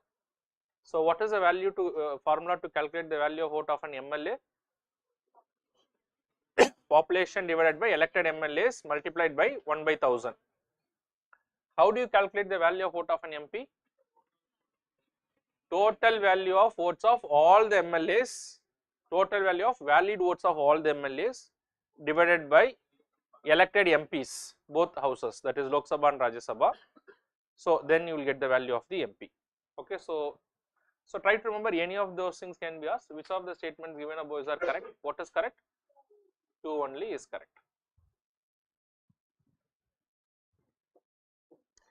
Okay, I talked about the population. So which population is used for the purpose of calculating the value of vote of MLAs? For the election of the president, which census is used? 1971 census. And this 1971 census is likely to continue till what point of time? Anyone? Till what point of time? Yes. Till what point of time? 19. Till the first census is published after the year 2026. So whenever the first census will be published after the year 2026, till that point of time, which census will be taken into account? 1971 census. So the answer is 2 only here. Come to the next question. Which one of the following amendments amendment to the Constitution of India empowers the President to send back any matter for the reconsideration of the Council of Ministers? 44th Constitutional Amendment Act 1978. And the 44th Constitutional Amendment Act 1978 also made it mandatory that it is obligatory on the part of the President to give the assent when it is sent back.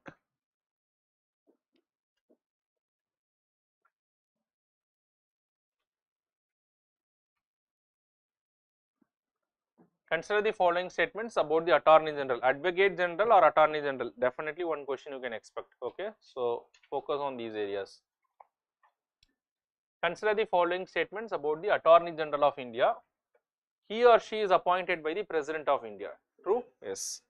It is only the President who can appoint on the aid and advice of the Union Council of Ministers. The only qualification for someone to be appointed as Attorney General of India is he or she should be qualified to be appointed as a judge of a Supreme Court. So, can anyone tell me what is the qualification for someone to be appointed as a judge of a Supreme Court? They should have practiced as an advocate in a High Court for minimum 10 years, or they should have served as a judge of a High Court for minimum 5 years, or a distinguished jurist in the opinion of the President. Along with that, in all the category, they should be a citizen of India. So, then they are eligible to be appointed as a judge of a Supreme Court. So, any of those people can be appointed as the Attorney General by the President. The service condition, salary, everything will be decided by the President, and they hold office during the pleasure of the President. When I say they hold office during the pleasure of the President, they can be removed by the President at any point of time. Okay. So, here also same thing. The Attorney General will have the same privileges that of members of the Parliament, except what is called as the right to vote. So, therefore, he can take part in the parliamentary proceedings, in any of the parliamentary committees, all those things are allowed. And will he have the right to have private clients? Yes. In this case also, he is only should not appear against the government, otherwise he can have private clients. And he has certain other privileges, is that he can be an audience in any court within the territory of India. So, these are all the privileges that he has got. Okay. So, come to the statement. So, he must have the same qualifications as required to be appointed as a judge of a Supreme Court. Yes. So, this is true. He must be a member of either House of Parliament. No, there is no such requirement. Okay. So, even if he is a member of either House of Parliament, after appointment he cannot hold it. Okay. So, that is the possibility. So, it is definitely not a requirement. He can be removed by impeachment by the Parliament. He can be removed by the President at any point of time, that is, he holds office during the pleasure of the President. So, which of the statements given above are correct? 1 and 2 only. Okay, so what is the answer to this question? 1971 census. There should not be any doubt. Okay, what is the census that is used? Because this year there is lot of current issues that is coming with regard to delimitation also, which I will discuss when I take up the Parliament chapter in detail. But anyways, I just wanted to ask, when it comes to election to the Lok Sabha and the legislative assemblies today, the seats are decided based on which census? Seats are decided based on which census? It is 1971 census. You should not have any doubt in this regard. I am talking about the number of seats. I am not talking about how the boundaries are drawn or how the boundaries are redrawn. The number of seats is strictly based on which census? 1971 census. No issues.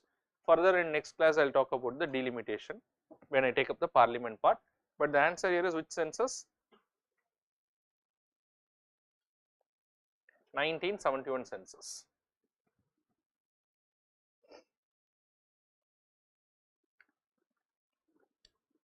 Which of the following is part of the electoral college for the election of the President but does not form part of the forum for his impeachment? Who does not form? Assemblies. Think about it properly and tell me the question. Which one of the following is not part of the electoral college for the election of the President of India but does not form part forum for his impeachment? Assembly or the council? Assembly or council? There is again assembly. Please raise your hand. Assembly. It is the assembly. Anyways, council is not part of the his selection process also.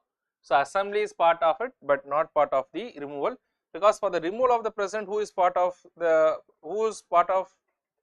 impeachment of the President? Only the members of the Parliament, and both elected as well as the nominated members. And what is the majority with which he has to be impeached? Not less than 2/3 of the total membership of the House.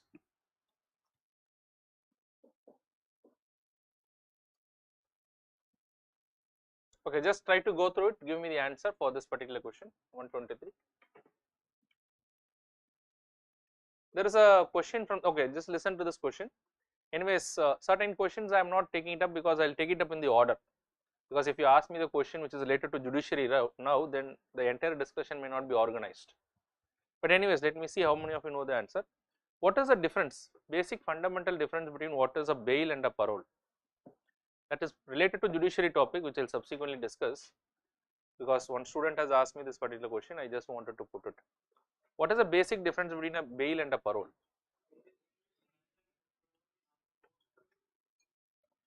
Bail is given to an individual who is not yet convicted in a court of law.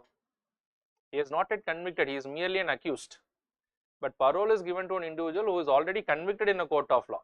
He is convicted in a court of law, gone to jail, and a temporary relief is given in the form of a parole. There are other differences, but this is a basic difference. But anyways, when you ask me your question, one request from my side, try to ask a question from the relevant topic. Otherwise, the entire discussion will be so disorganized for your own benefit. Okay, so whatever is the doubt, I will take it up, but in the appropriate area, I will take up those discussions. Okay. Okay, so please read this question.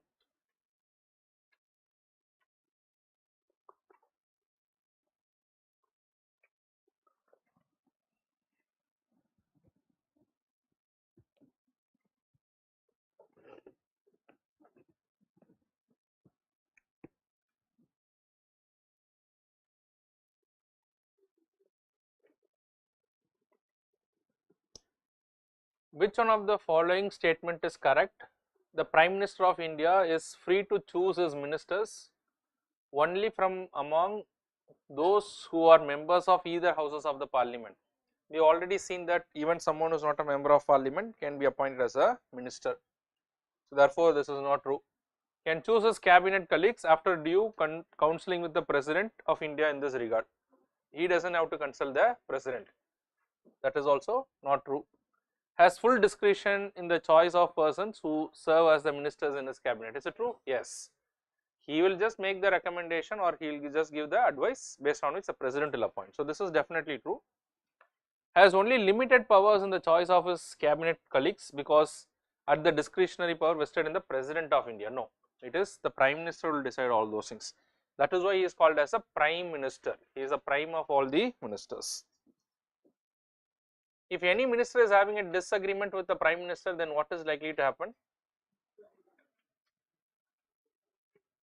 Either the minister has to give up the differences of opinion or otherwise he has to resign. There is no other way because it is ultimately the will of the Prime Minister as to how the other ministers will survive. Which one of the following is not explicitly stated in the Constitution of India but followed as a convention? So please try to answer this question. Go through it once.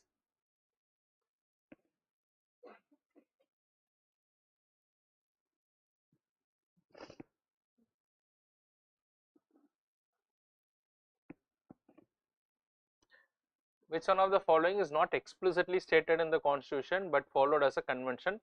The finance minister to be a member of lower house. This is not explicitly mentioned in the Constitution and there is no convention also. The finance minister can be from any house. We are not following any convention in this regard. A finance minister may not be from any of the house also. When Mr. Arun Jaitley was appointed as a finance minister, he was not even a member of parliament. Subsequently, he became a member of Rajya Sabha. So therefore, that is not a convention.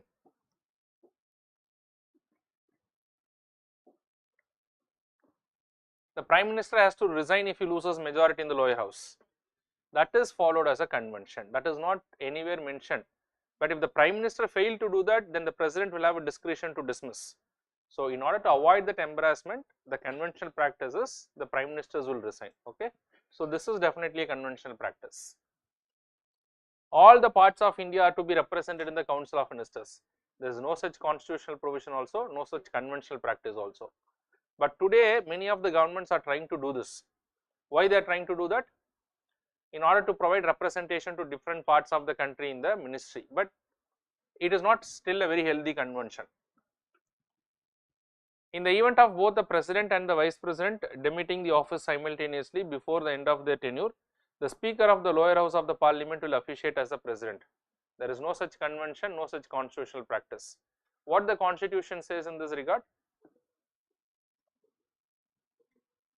When both the president and the vice president demit the office simultaneously, who will officiate the office of the president? Does the constitution say that? Yes, sir, yes or no? Yes, no? How many of you think yes? The constitution does not say that.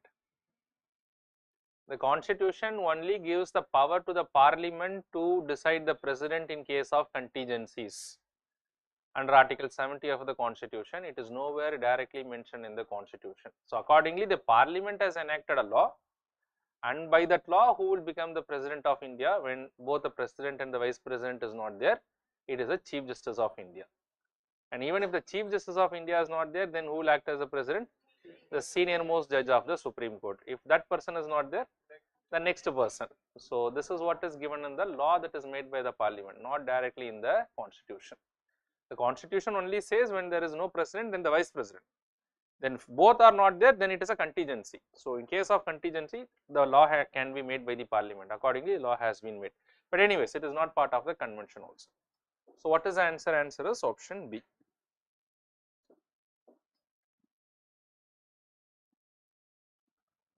The chief minister of a state is not eligible to vote in the presidential election if he is not part of the electoral college.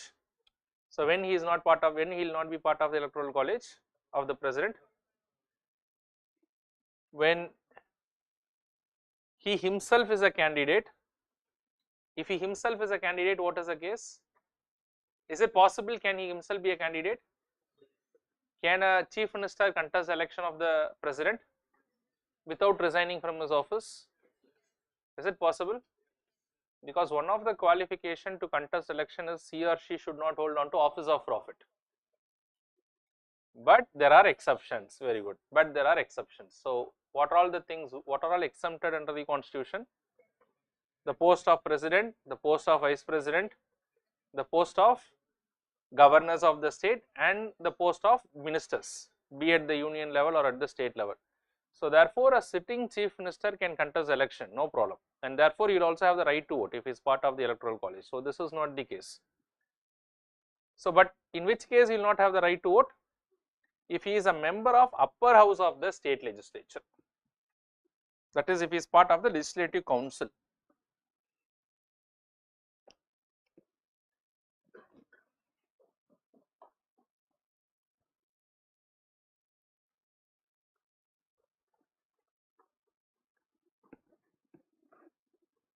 What about if he is a caretaker chief minister?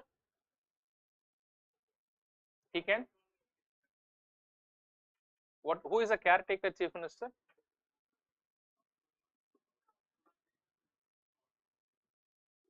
So normally the position of the caretaker chief minister is when the election is pending. So at that point of time, he is considered to be a caretaker chief minister.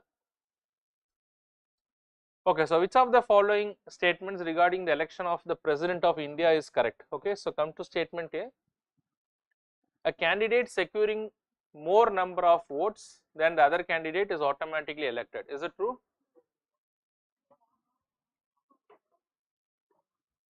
Leave that word automatically, nothing. So that is not the concern. But the key word here is a candidate securing more number of votes than the other candidates. If you say a candidate securing more number of votes than the other candidates, then it is based on the first past the post system. So the key here is not automatically, we are not concerned about how he gets appointed and what is the process. So that is not the concern. But constitutionally the concern here is you should be aware of whether he is elected based on first past the post system or on a basis of electoral quota. The president is elected based on an electoral quota. So therefore, if he gets more number of votes than all the other candidates, he is not considered to be elected, although he may have more number of votes, unless and until somebody gets what is called as the electoral quota. So therefore, this particular statement may not be right. So what is the electoral quota? Can anyone tell me in the election of the president?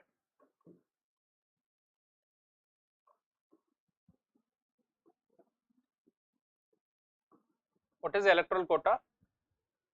To put it in a very simple way, it should be more than 50% of the valid votes, more than 50% of the value of the valid votes. So total value of the valid votes divided by 2 plus 1. So if you put that, then it becomes the electoral quota. So it is not just because he gets more number of votes. So therefore that statement is wrong.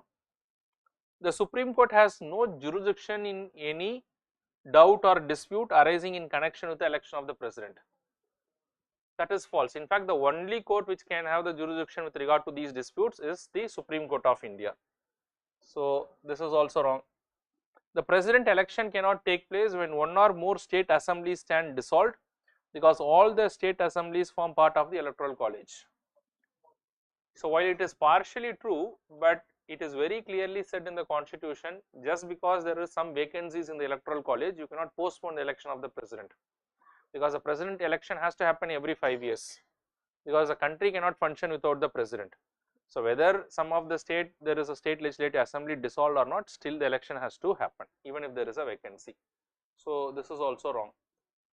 The total value of votes allotted to both the houses of parliament is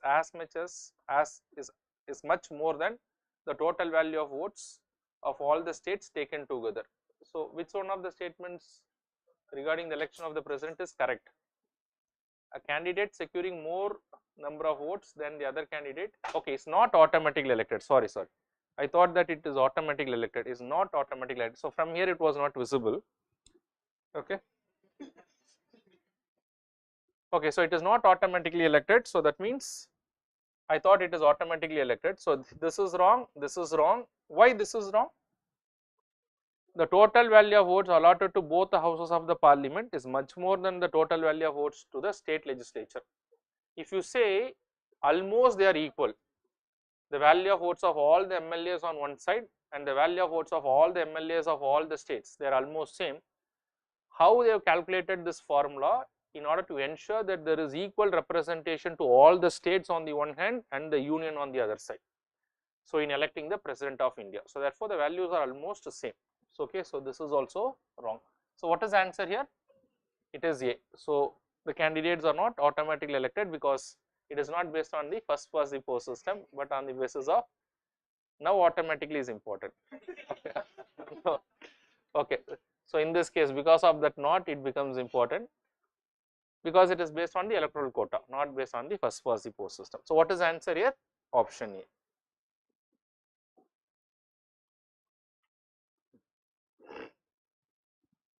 Okay, so come to the next question. So what is Article 78 talks about primarily?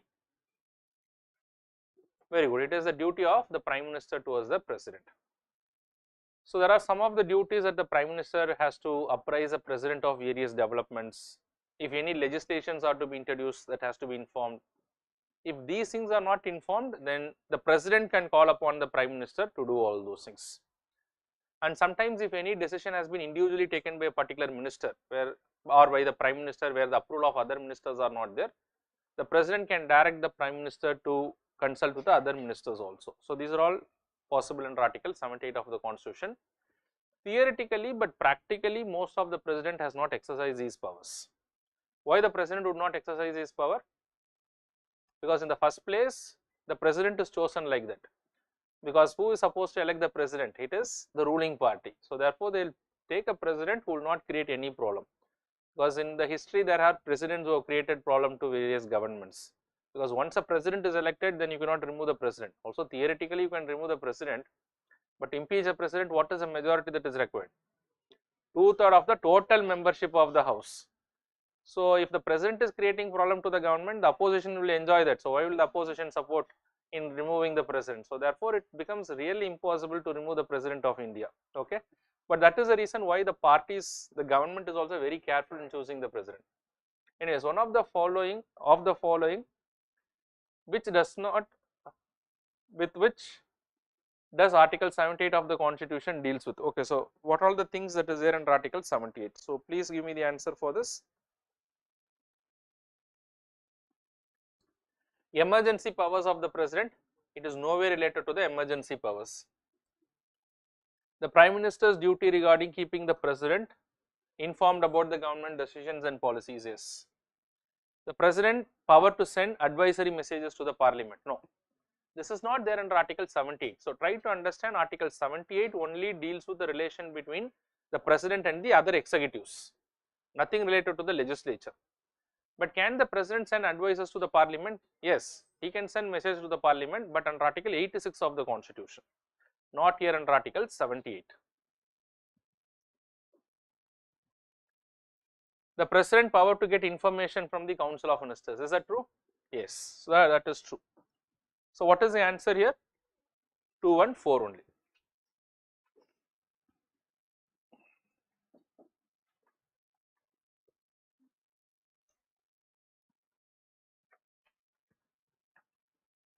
In case of dispute in the presidential, in case of dispute in the presidential election is referred to where?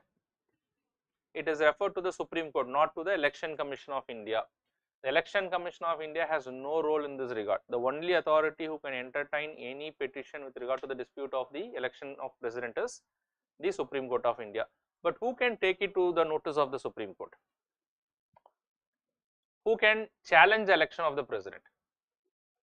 Anyone? Anyone in the sense like you and me can challenge it? Very good. Any member of electoral college or a person who was contested in the election of the president. So only they can file a petition as per the law that has been made in this regard.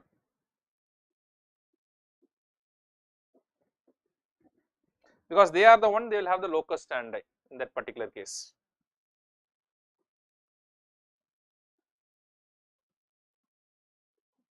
So what is the answer here? Supreme Court.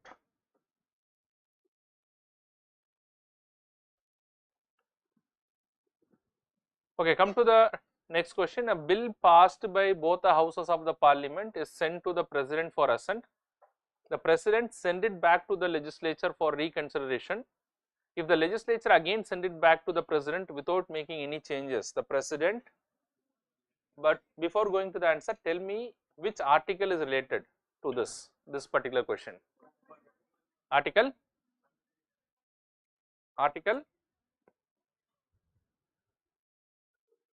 111. See, Article 111 is specifically related to the bills.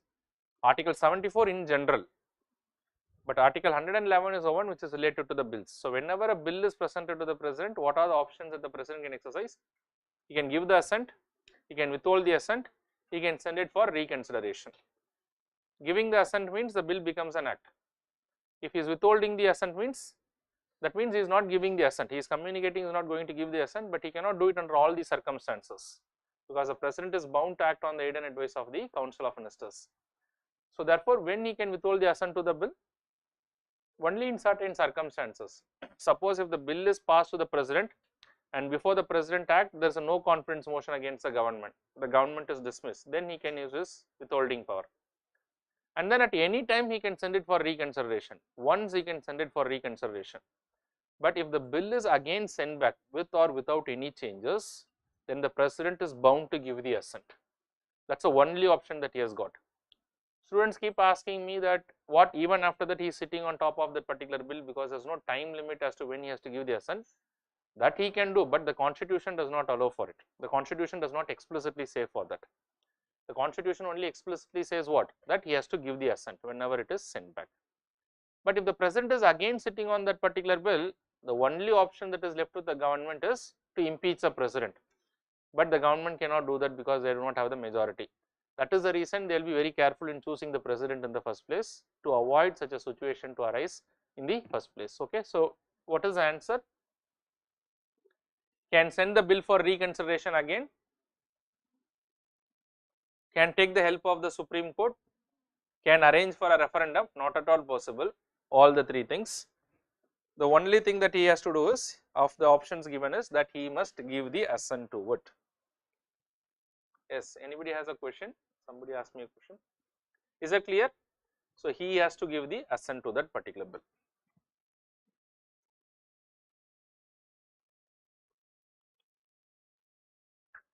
Okay, so there are some differences when I take up Article 111. Okay, so here in certain cases he will not be able to send it for reconsideration. In certain type of bill, the only option that he has got is he has to give the assent. In case of which bill he has to give the assent? The only option. In case of a constitutional amendment bill. In case of a constitutional amendment bill, the only option he has got is what? He has to give the assent. There is no other option, which has been made mandatory by the 24th Constitutional Amendment Act. In case of a money bill, he can give the assent and he can withhold the assent also, but he cannot send it for reconsideration. So therefore, giving the assent to the bill is only in case of the constitutional amendment bill. In case of a money bill, he can withhold the assent to the bill under certain conditions, but he will not be able to send it for reconsideration. Is that clear?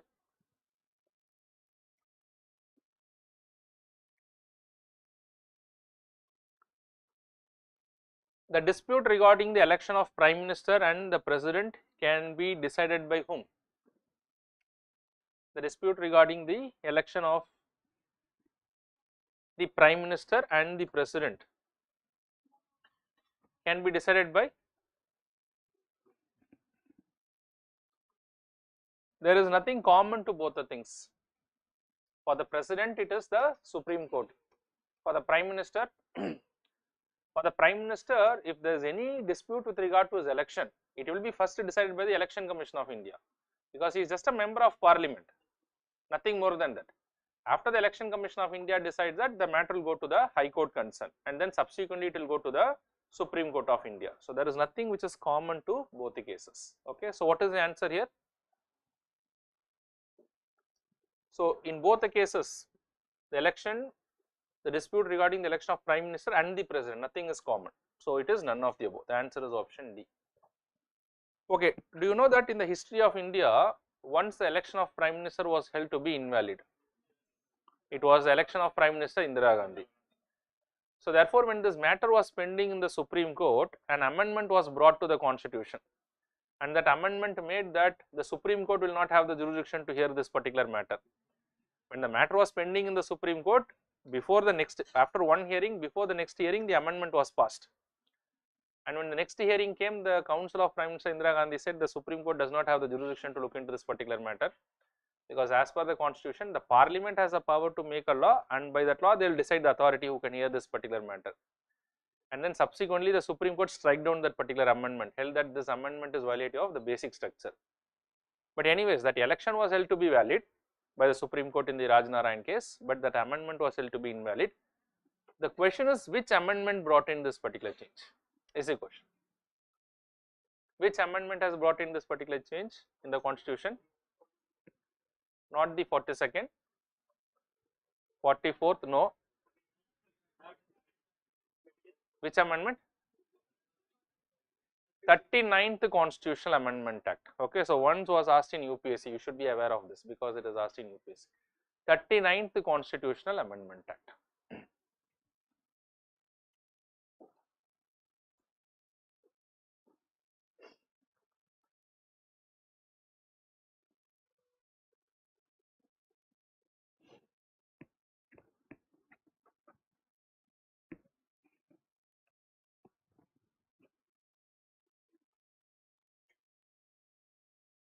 Okay, please come to the next question.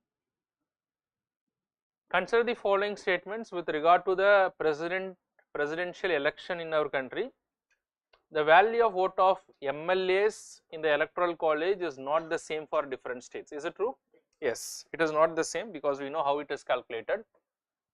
See, this is one theme repeatedly asked in UPSC. Be very clear about these areas. Anyone who is elected as the president need to secure an electoral quota which is more than 50% of the total valid votes polled. Yes, in fact the most appropriate thing is, it is true in essence, it is more than 50% of the value of total valid votes polled. Okay, so anyways, this particular statement is true, but it is about the value that is very important. A legislator voting in the election contrary to the party direction is liable to be disqualified on the grounds of defection. Is it true that now, if suppose a member of parliament, suppose a person who is part of the electoral college, if he votes contrary to the party direction in the presidential election, why he will not be liable to be disqualified under the anti-defection law? because anti-defection law clearly says if you are not acting as per the party direction or voting contrary to the party direction, you can be disqualified. But how is it not possible here? Because it is based on secret ballot, because nobody will be able to know to whom he has exercised this vote. Okay. So that is the reason that the anti-defection law does not apply in this particular case. So this is wrong. So which of the statements given above are incorrect? What is the answer? 3 only.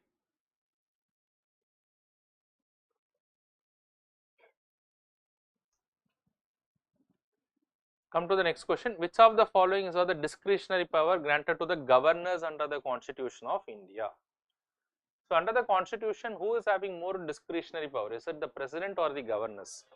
The governor has a lot of discretionary power. So let us try to see some of the discretionary powers. Giving assent to the bill, is it a discretionary power?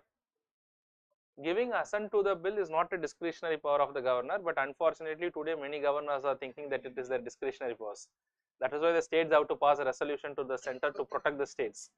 So, but that is not their discretionary power. So, which article is dealing with the power of the governor with regard to giving assent to the bills?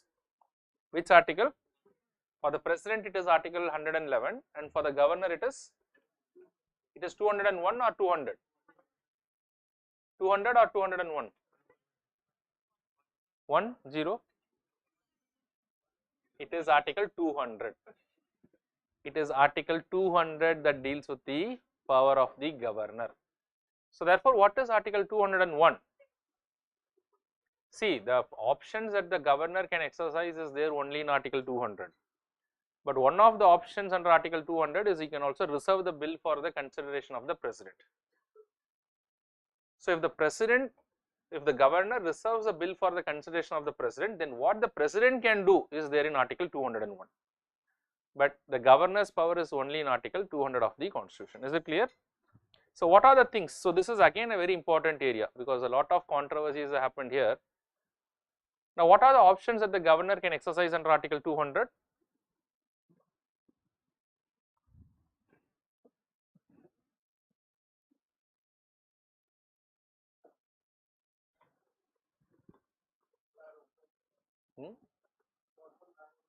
This one.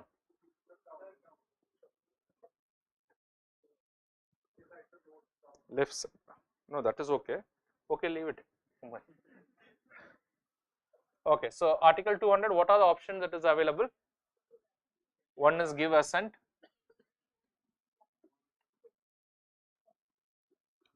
withhold the assent,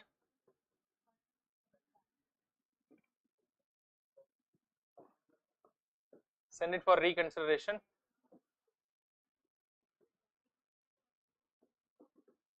and then the last thing is reserve for the president. Okay, so among all the 4 options, the Supreme Court has made it very clear. Okay, before I come to the Supreme Court, if the governor exercises the option of reserving the bill for the consideration of the president, then the fate of the bill will be decided henceforth only by the president. The governor has no role in this regard. But if exercise any of these 3 options, then it will be still decided by the governor. Okay, now if he gives the assent, no problem.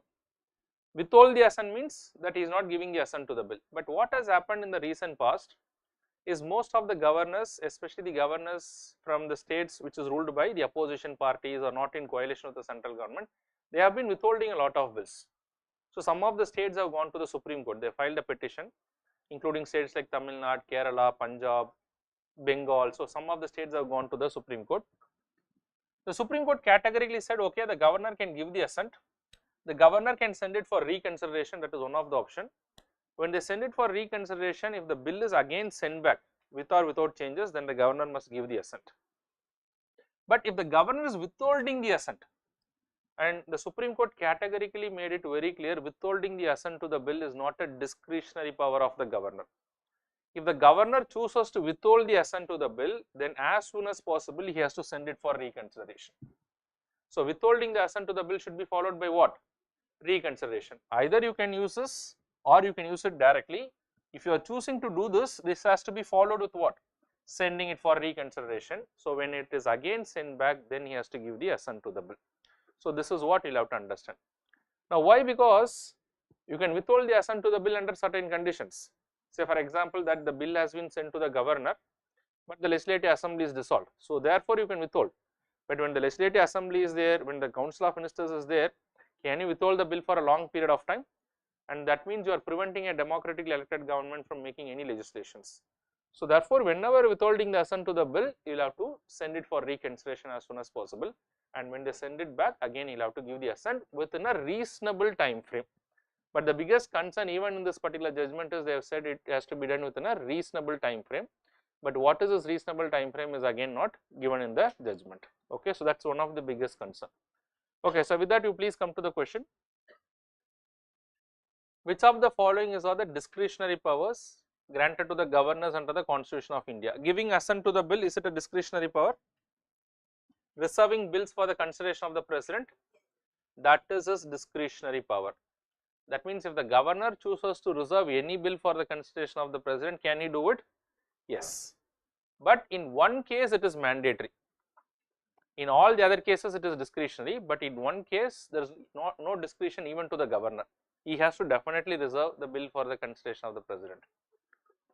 If any bill that is passed by the legislature is trying to take away the powers of the high court concerned, which is given to the courts by the constitution or by any of the other laws, in that case it is mandatory for the governor to reserve the bill for the consideration of the president. In all other cases it is his discretionary power. Reading selectively the text during the special address to the houses of the state legislature, is it a discretionary power to the governor? That means when I say reading selectively the text during the special address which is made by the governor, which means I have already thought, or you might have come across something which is called as the motion of thanks. Have you heard of the motion of thanks? So motion of thanks is usually a motion which is introduced after a special address is made by the president and a special address is made by the governor also. And when does a special address happens? When normally the special address happens? The special address normally happens in couple of occasions. It is during the first session every year, that is budget session, and the first session after the general elections in case of the union, and the first session after the election to the state legislature. In both the cases, address will be prepared by the government and that address will be delivered by the governor in the state legislature, president in the parliament. Now, after the president or the governor delivers a speech, to thank the president or the governor, a motion is introduced. That is basically what is called as motion of thanks. And this motion of thanks is also very important. It will be debated, it will be put to vote, and if the motion of thanks is not passed, then it is automatically amounting to the no confidence motion. So therefore, this motion of thanks has to be passed in the Lok Sabha and the motion of thanks has to be passed in the Legislative Assembly. If they are not passed in the other house, no issue, but in these houses it has to be passed. Now with regard to the address that is made by the governor, does he have any discretion to change the words that is given by the government? That is the question. The constitution does not give any discretion to the governor. Why this is? Because this is also again part of the current affairs. So the governor of Tamil Nadu, when he was making an address prepared by the Tamil Nadu government, he skipped some of the portions, and then later he gave an explanation. He was skipping all those things because he felt morally it was wrong for him to read all those things. So the constitution does not give any discretion explicitly with regard to the governor, but unfortunately under the constitution, if any governor is doing whatever he wants to do, the state government cannot do anything against the governor. Why? Because the governor can be removed by whom? Only by the President of India. So the only remedy that they have got is they can go to the court. So that is the only thing that can happen. So here also there is no such discretion that is given to them. Sending report to the president to impose president rule in a state. What about this? Yes, they have a discretion in this regard.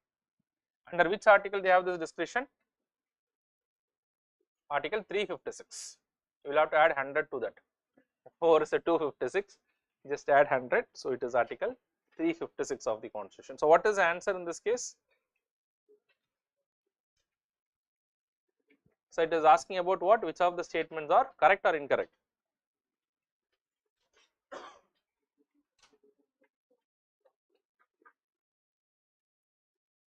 So correct is what? 214 only.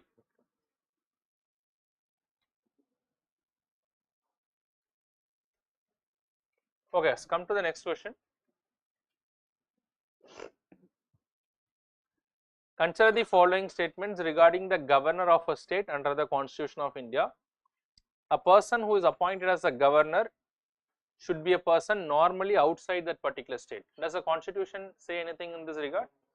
The Constitution does not say anything in this particular regard. What is the qualification that is given for the governor? He should be a citizen and should have completed 35 years of age. Nothing more than that is given in the Constitution.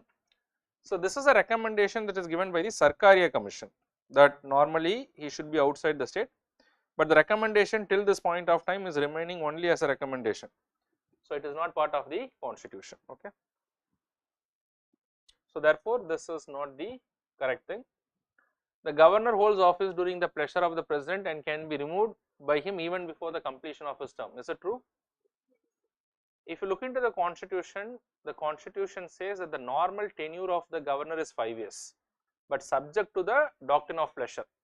That means though the tenure is there 5 years, but he may be removed even before that if the president is not happy. So this is definitely true. The state legislature is empowered under the Constitution to pass a resolution for the removal of the governor, which is binding upon the president. There is no such provision in the Constitution. So this is definitely not true. So the only authority who can remove the governor is the president. And what is the ground on which he can be removed? What is the ground on which he is removed? There is no ground that is mentioned. The only thing that is mentioned is pleasure of the president. That means if the president is not happy, then they can remove the governor. Okay. So consider the following statements regarding the governor of the state. What is the answer here? It is 2 only.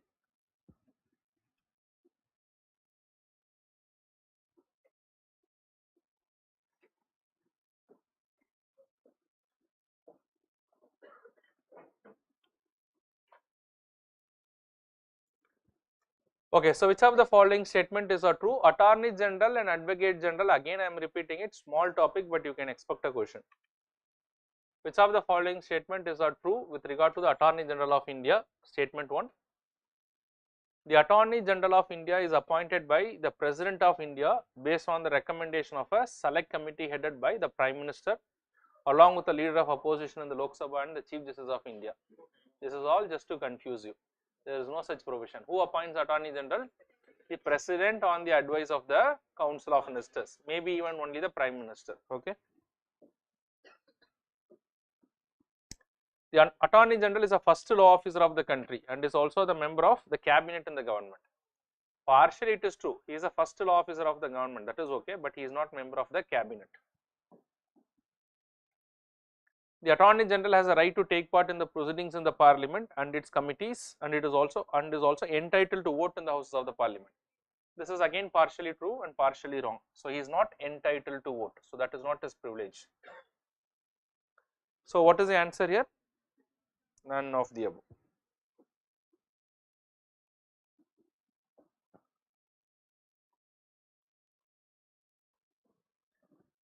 Which of the following statement is true regarding the ordinance making power of the president and the governors? So what are the articles that is related to this? So for the president it is article 123 and for the governor it is article 213. So with that you please come. Statement 1. Promulgation of ordinance is the discretionary power of the president and the governors. No. Promulgation of ordinance is strictly based on the aid and advice of the respective council of ministers. Second thing is, repeated repromulgation of ordinance is recognized in the constitution and by the courts. In fact, it is not mentioned in the constitution, the word repromulgation, but the courts have said that repromulgation of ordinance is a fraud on the constitutional power. Now, what does it mean by repromulgation of ordinances? If the same ordinance is promulgated again and again. So when the Supreme Court said that if the same ordinance is promulgated again and again, the government tried to change few words here and there, and they said that it is not the same ordinance. Then the court said it is in essence that the same ordinance should not be promulgated again and again, then that would amount to repromulgation of an ordinance. So therefore that is fraud on the constitutional power, because ordinance is only a temporary law making power. Ordinance is only a temporary legislation and it must be approved by the legislature within a period of 6 months after it is promulgated. Is it true? True or false? It is not true. It is not 6 months. It has to be within 6 weeks after the both houses of the parliament comes into session or both houses of the state legislature comes into session. So the time is only 6 weeks and not 6 months. UPSC exactly know where you will make mistakes. You will be little carried away. You might know the answer, but there is a possibility we all get carried away in the examination process. So this is one such area. Not 6 months, it is 6 weeks.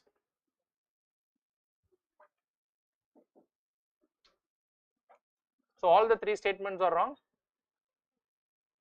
Fourth is also there. Okay. Ordinance making power of the president and the governor is coextensive with that of the power of the respective legislature. Is it true? Coextensive. What does it mean by coextensive? That means on whatever areas the parliament can make law, is it possible for the state? Is it possible for the president to issue an ordinance? On whatever area the state legislature can make law, is it possible for the governor to issue an ordinance? Yes, they are coextensive. So in all the areas where the parliament can make a law, the president can promulgate the ordinance. I am talking about the ordinary laws, whatever be the case, the ordinary laws or money bills, whatever it is. Can a money bill be, instead of making a money bill getting passed in the legislature, can it be issued as an ordinance? That is also possible because their power is coextensive. The only exception is that while a constitutional amendment can be done by the parliament, where the president cannot bring it in the form of an ordinance, otherwise it is coextensive. So in general this statement is true.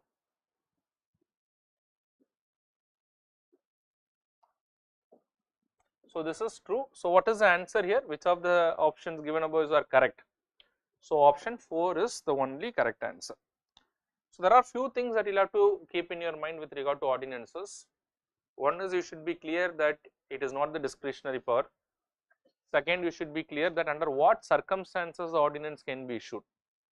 So the ordinance can be issued only when either of the houses are not in session or at least one of the houses is not in session.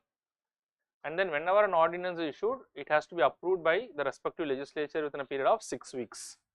When both houses of the parliament comes to session, they have to be approved within a period of 6 weeks. And if they don't approve it, automatically the ordinance will lapse. And even before the 6 weeks, the president or the governor can revoke the ordinance at any point of time. So try to remember all those things. Okay. Come to the next question. Which of the following is true regarding the Advocate General of a state? The Advocate General of a state holds office during the pleasure of the president. No, it is not the pleasure of the president, but it is a pleasure of whom? Pleasure of the governor. He or she has a right to audience in any court within the territory of the concerned state and also take part in the proceedings of the state legislature without the right to vote. Is it true? Yes, this privilege he has got. So choose a correct answer from the codes given below. Is only option 2. 2 only is the answer.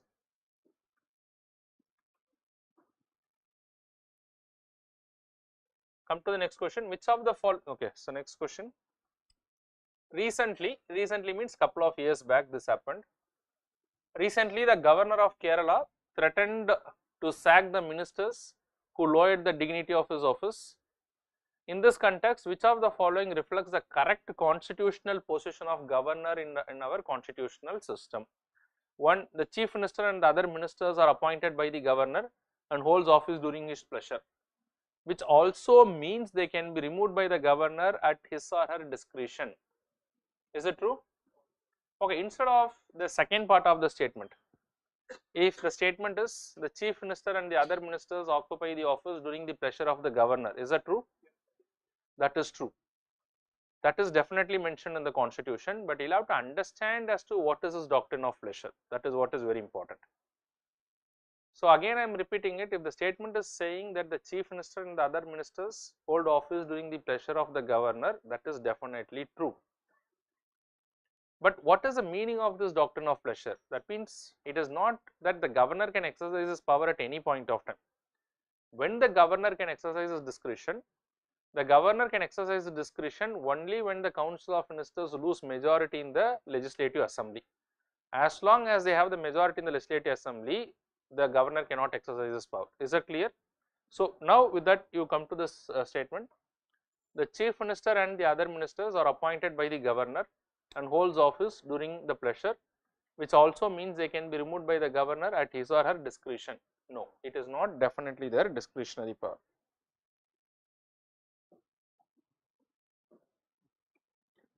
The members of the state civil service holds office during the pleasure of the governor and can be removed at any point of time by him. Is it true?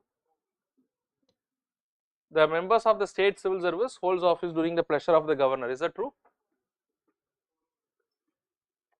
Not the entire statement. The members of the state civil service holds office during the pleasure of the governor. Is it true? The member of the state civil service holds office during the pleasure of the governor, and the member of the union service holds office during the pleasure of the president. So this is true. But the next part, and they can be removed at any point of time, that is definitely not true. Okay, so this is also wrong. So in this context, you should also be aware of all these provisions: Article 309, Article 310, and Article 311.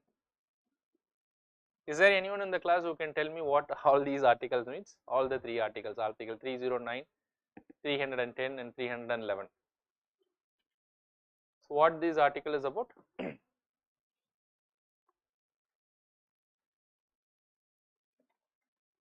Yes, at least one article of the three who can give me as to what this article provides for. No, you will have to say it to me, not to yourself. So many people are giving the answer, but it is only to you that you know what you are saying. Okay, anyone who can tell me? Okay, Article 309 of the Constitution is talking about who can determine the service conditions of the members of the state service and the union service. So for the members of the state service, the state legislature can make a law and determine the service conditions. And for the members of the union, the parliament can make a law and they can determine their service conditions. So suppose if you enter into the all India service, or for that matter any union service, who will determine your service condition? The parliament has the power to make the law. Accordingly, the parliament has enacted the All India Services Act, Central Civil Services Act. So if you get into the state services, the respective state legislature can make a law, and that power is given under Article 309. What is Article 310 of the Constitution? It is talking about doctrine of pleasure.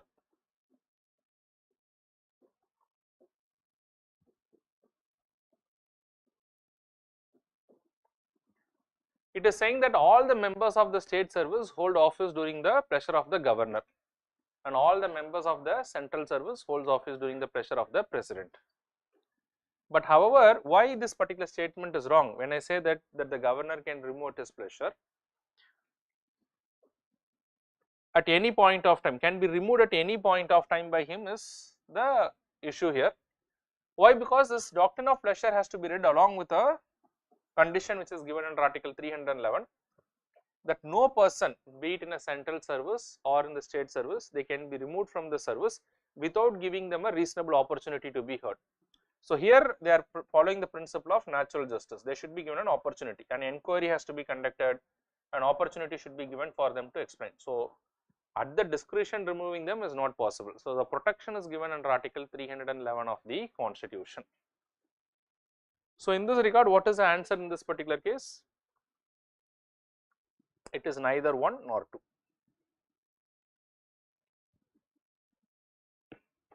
Shall I move forward to the next question? Louder? Okay. So come, we will go to the next question.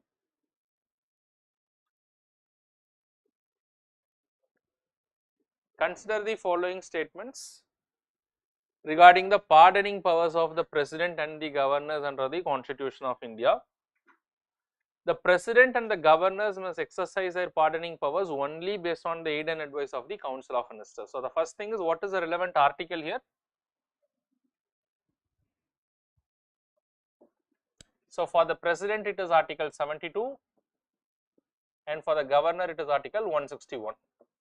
In both the cases, try to understand the exercise their power based on the aid and advice of the respective council of ministers. Okay, so this is definitely true. It is not their discretionary powers. So this is true.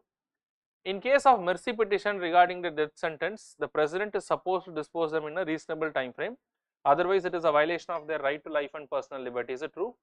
Yes. Though it is not directly given in the constitution, the Supreme Court of India has categorically said that it should be disposed of within a reasonable time frame. And if they fail to do that, then that would amount to violation of the right to life and liberty of an individual. And therefore, the Supreme Court can give a remedy also if there is a violation of fundamental right. What is the remedy that the Supreme Court of India can do? So, many times what the Supreme Court of India has done is they have commuted the death sentence and they have converted that into what is called as life imprisonment. Okay, so that is very much possible.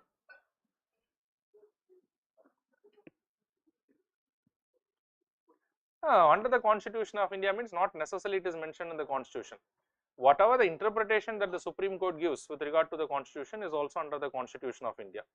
So, for example, if you talk about the Constitution of India provides for the due process of law, that is true, it is not directly mentioned, but it is an interpretation that is given by the courts. You will have to only see that whether it is there in an ordinary law or it is not there in the Constitution. So, if the interpretation is given by the courts, it is under the Constitution. Under special circumstances, the petitioner has the right to oral hearing in front of the president while filling the mercy petition. What about it? So, one of the things that you have to remember is whenever the mercy petitions are filed to the president or for that matter to the governor, there is no right to oral hearing. So, whatever they want to present, it is only in the form of written submissions. Okay, it is not a court to go and argue or to present your case. So, this is definitely not the answer. So, what is the answer here?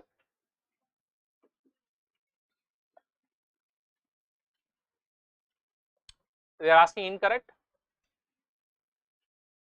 Okay, so the right answer is option 3 only. Come to the next question. Consider the following statements regarding the removal of governor under the Constitution of India. So, presently how the governor can be removed? The governor can be removed by the president at any time based on the pleasure doctrine of the president. So, the governor according to the constitution holds office during the pleasure of the president. Yes, he holds office during the pleasure of the president. The Punchi Commission, what is this Punchi Commission? It is related to what subject matter? It is related to center-state relationship. Very good. So, the Punchi Commission was the latest commission. Before that, we had one thing which is called a Sarkaria Commission.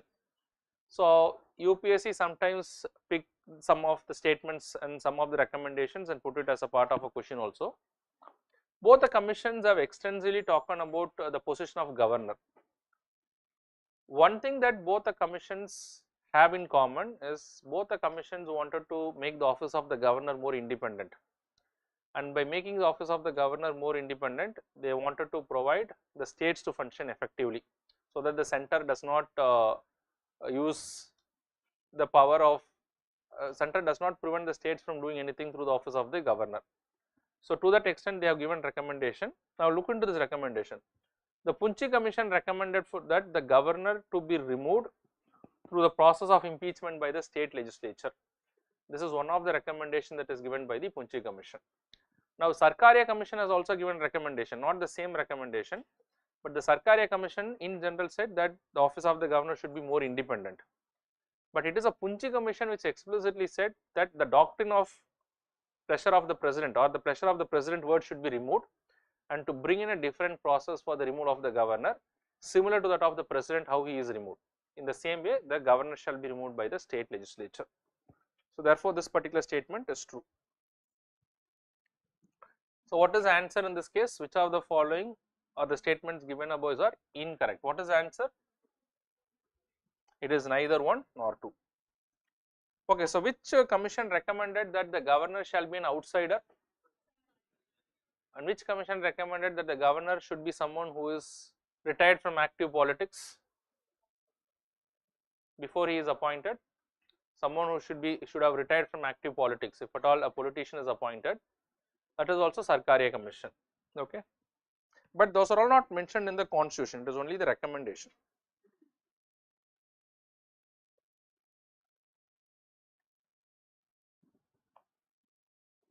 Okay, so please come to the next question. Consider the following statements with regard to the Constitution of India. Statement 1. The normal function of Vice President of India is to act as the ex officio chairman of Rajya Sabha. Is it true? Yes, that is a normal function. Apart from that, does the Vice President do any of the other function? Yes, he may discharge the duties of the President when there is an absence or vacancy to the office of the President. But when he is discharging the duties of the President, will you also officiate the Rajya Sabha? So at the time, who will be officiating the chairman of Rajya Sabha? The deputy chairman. Okay, so normally this is power. So this is definitely true. The Vice President is elected indirectly by an electoral college comprising of members of both houses of the parliament. Is that true? Does it consist of members of both houses of the parliament? Yes. If you see the electoral college of the Vice President, it comprises of members of both the houses of the parliament. There is no distinction between elected member and nominated member. So it includes the members of both houses of parliament. He is also elected indirectly, yes. Only limited people are part of electoral college. The value of vote of members of the electoral college of the Vice President may vary from state to state depending upon the population of that state. Is it true? There is no such provision that is there in the Constitution. In fact, the MLAs are not part of the electoral college. It is only the MPs who are part of the electoral college. And no such provision is given in the Constitution. Okay. So which of the statements given above are incorrect? What is the answer? It is 3 only.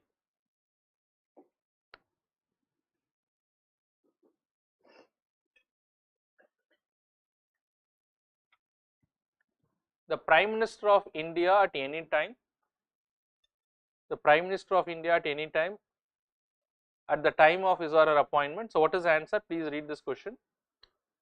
Need not necessarily be a member of the House of Parliament, but must become a member of the House within 6 months. Is that true? Okay. Need not necessarily be a member of the House of the Parliament, but must become a member of Lok Sabha within 6 months. Not necessarily. Now, why this is important is, though we have following the parliamentary system similar to that of the British parliamentary system, we are not almost identical. We are maybe similar but not identical. In Britain, is it the case? In United Kingdom? In United Kingdom, the Prime Minister can be only from their lower house, that is only from their House of Commons, but that is not the case in India. So sometimes a question can come from the distinction also. Must be a member of one of the houses of the parliament at the time of appointment, not necessarily. Can you give me examples of prime ministers who are not member of parliament? No, Mr. Manmohan Singh was a member of parliament. Rajiv Gandhi was not a member of parliament. I think Prime Minister Indira Gandhi was also not a member of parliament when she was initially appointed. So must be a member of Lok Sabha, not necessarily. So this is all wrong. Need not necessarily be a member of one of the houses of the parliament, but must become a member of the house within a period of 6 months. Can be elected or nominated, but they should become a member of parliament.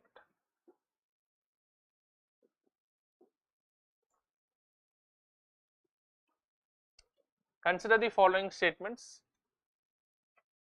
The Council of Ministers in the centre shall be collectively responsible to the parliament. Is it true? Very, very important. The Constitution specifically says that they should be collectively responsible to the Lok Sabha and not to the parliament in general. Why it is specifically to the Lok Sabha? Because it is only to the Lok Sabha they should always have a majority. So therefore, the right answer is only Lok Sabha, not the parliament. The union ministers shall hold office during the pleasure of the president. Is it true? Yes, to that extent it is true. They hold office during the pleasure of the president.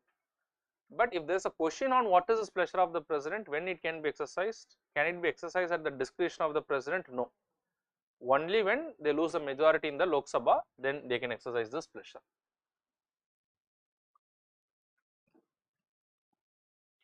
The Prime Minister shall communicate to the President about the proposals for legislation. Is it true? Under which article? Article? No doubt, we have just discussed this, Article 78 of the Constitution. So what is the answer?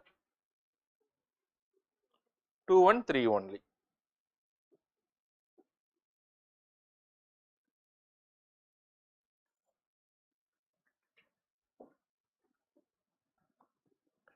Come to the next question.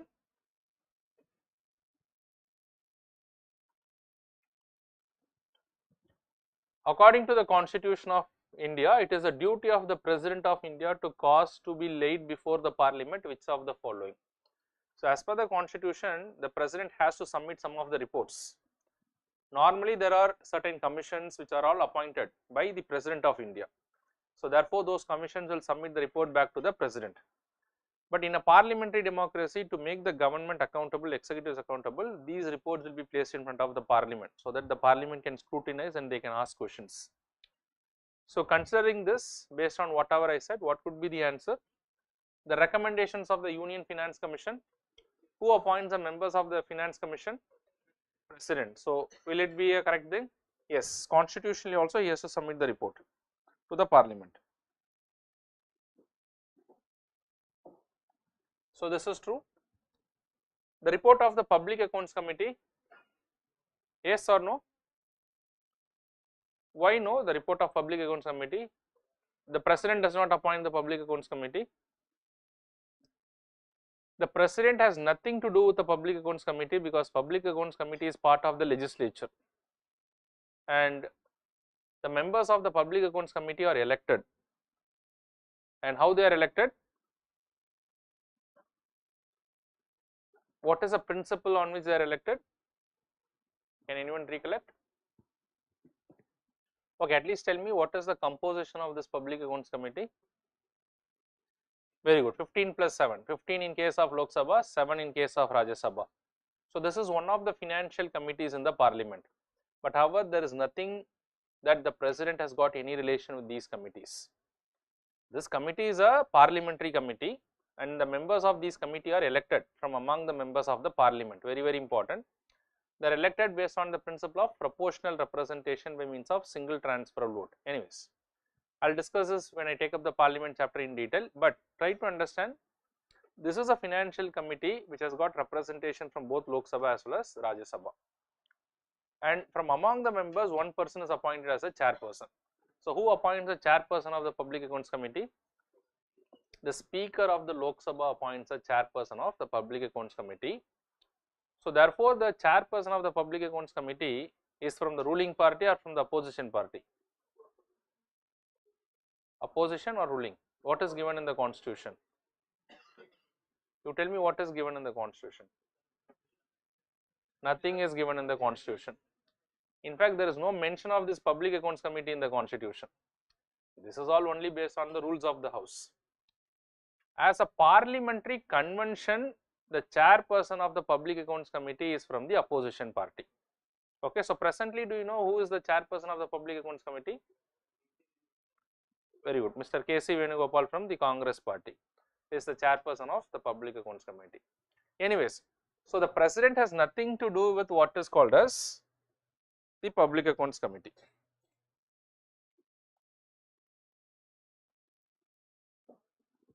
So, this is wrong. The report of the Comptroller and Auditor General, is it true? Yes, who appoints the Comptroller and Auditor General? President. So, therefore, he will submit the report to the President. Okay. The report of the National Commission for Scheduled Caste. Yes, yes. The report of the National Commission for Scheduled Caste under which article? 3 something. Okay, so Finance Commission which article? Very good, article 280. Comptroller and Auditor General? Very good, article 148. National Commission for Scheduled Caste? 3. Very good, article 338. National Commission for Scheduled Tribes? 338A. National Commission for Backward Classes? 338B. When was this constitutional status was given to the National Commission for Backward Classes, which means under which constitutional amendment? 103 is related to EWS reservation. 102nd Constitutional Amendment Act.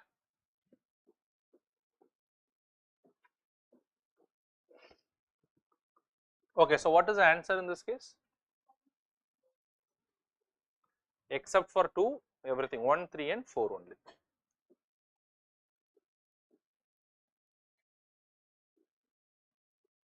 Okay, so which of the following are the functions of the cabinet secretariat? Who heads the cabinet secretariat? The cabinet secretary. So the cabinet secretary is the senior most civil servant, serving civil servant, but he is not heading any department or ministry. Who will head a department or a ministry? A secretary to the government of India. There is a secretary to the Ministry of Finance, there is a secretary to the Ministry of Railways, there is a secretary for each and every department. So the cabinet secretary does not head any specific department or a ministry, but he is the secretary to the entire cabinet ministers. So therefore, what is the role of the cabinet secretary? He will provide secretarial assistance to the cabinet ministers. That means he will arrange the meetings, but he won't go and stand and do all those things. He will have a team of members whom he will direct. He will make notes of the cabinet meetings, circulate those notes. If there is any difference of opinion between different ministries, the cabinet secretary will coordinate those differences. So this is what is the function of the cabinet secretary. So with that, you just come to the question here. Preparation of agenda for cabinet meeting, is it true? Yes, of course he has to prepare the agenda for the cabinet meeting. Secretarial assistance to the cabinet committees, yes, for all the cabinet committees. There are different cabinet committees in our parliamentary system. What are the cabinet committees that you can recall? Cabinet Committee on Political Affairs, Cabinet Committee on Economic Affairs, Cabinet Committee on Parliamentary Affairs, Cabinet Committee on Security. So therefore, number of cabinet committees are there. Appointments Committee. So for all those cabinet committees, the secretarial assistance is given by the cabinet secretary. Allocation of financial resource to the ministries. Is it true? Allocation of financial resource to the ministries is a function of the finance secretary. The cabinet secretary has nothing to do with this. That is why I said that the cabinet secretary, though the senior most civil servant, is the least powerful person.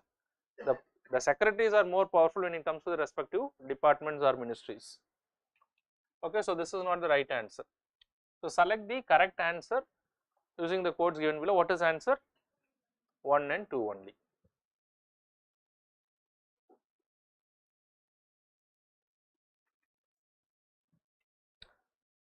Consider the following statements. 1. The President shall make rules for more convenient transaction of business of the Government of India and for the allocation among the ministries of the said business. Is it true? Yes. But he does that based on the aid and advice of the Council of Ministers. Under which article the President exercises this particular power?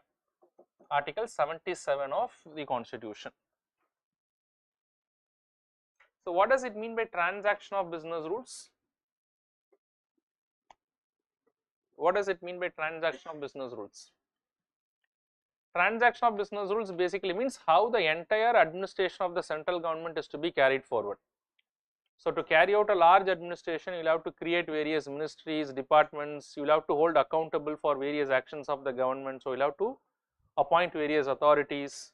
So who is authority to authenticate various files? So who will determine all those things for the union government? The President under the advice of the Council of Ministers. All executive actions of the Government of India shall be expressed to be taken in the name of the Prime Minister. Is it true? It is all to be taken in the name of the President of India and not in the name of the Prime Minister. So which of the statements given above are correct? 1 only.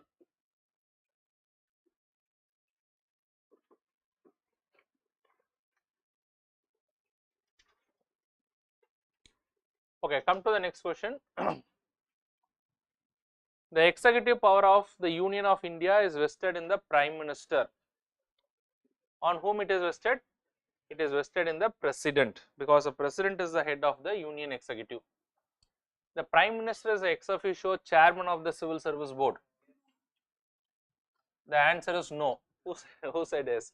It is not the Prime Minister, it is the Cabinet Secretary is the chairman of the Civil Service Board.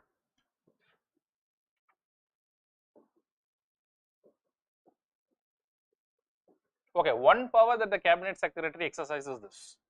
So that is the reason while all the civil servants may be wanted to be in the good books of the Cabinet Secretary, but not related to the general public. So what is the Civil Service Board? The Civil Service Board will decide and clear the names for appointment of various secretaries to the Government of India. Additional secretaries, joint secretaries, public sector undertaking directors, board members. So all these names will be cleared by the Civil Service Board. And who will head that Civil Service Board? it's a cabinet secretary. Okay. So this is definitely wrong. So what is the answer here? Which of the statements given above are correct? It is neither one nor two.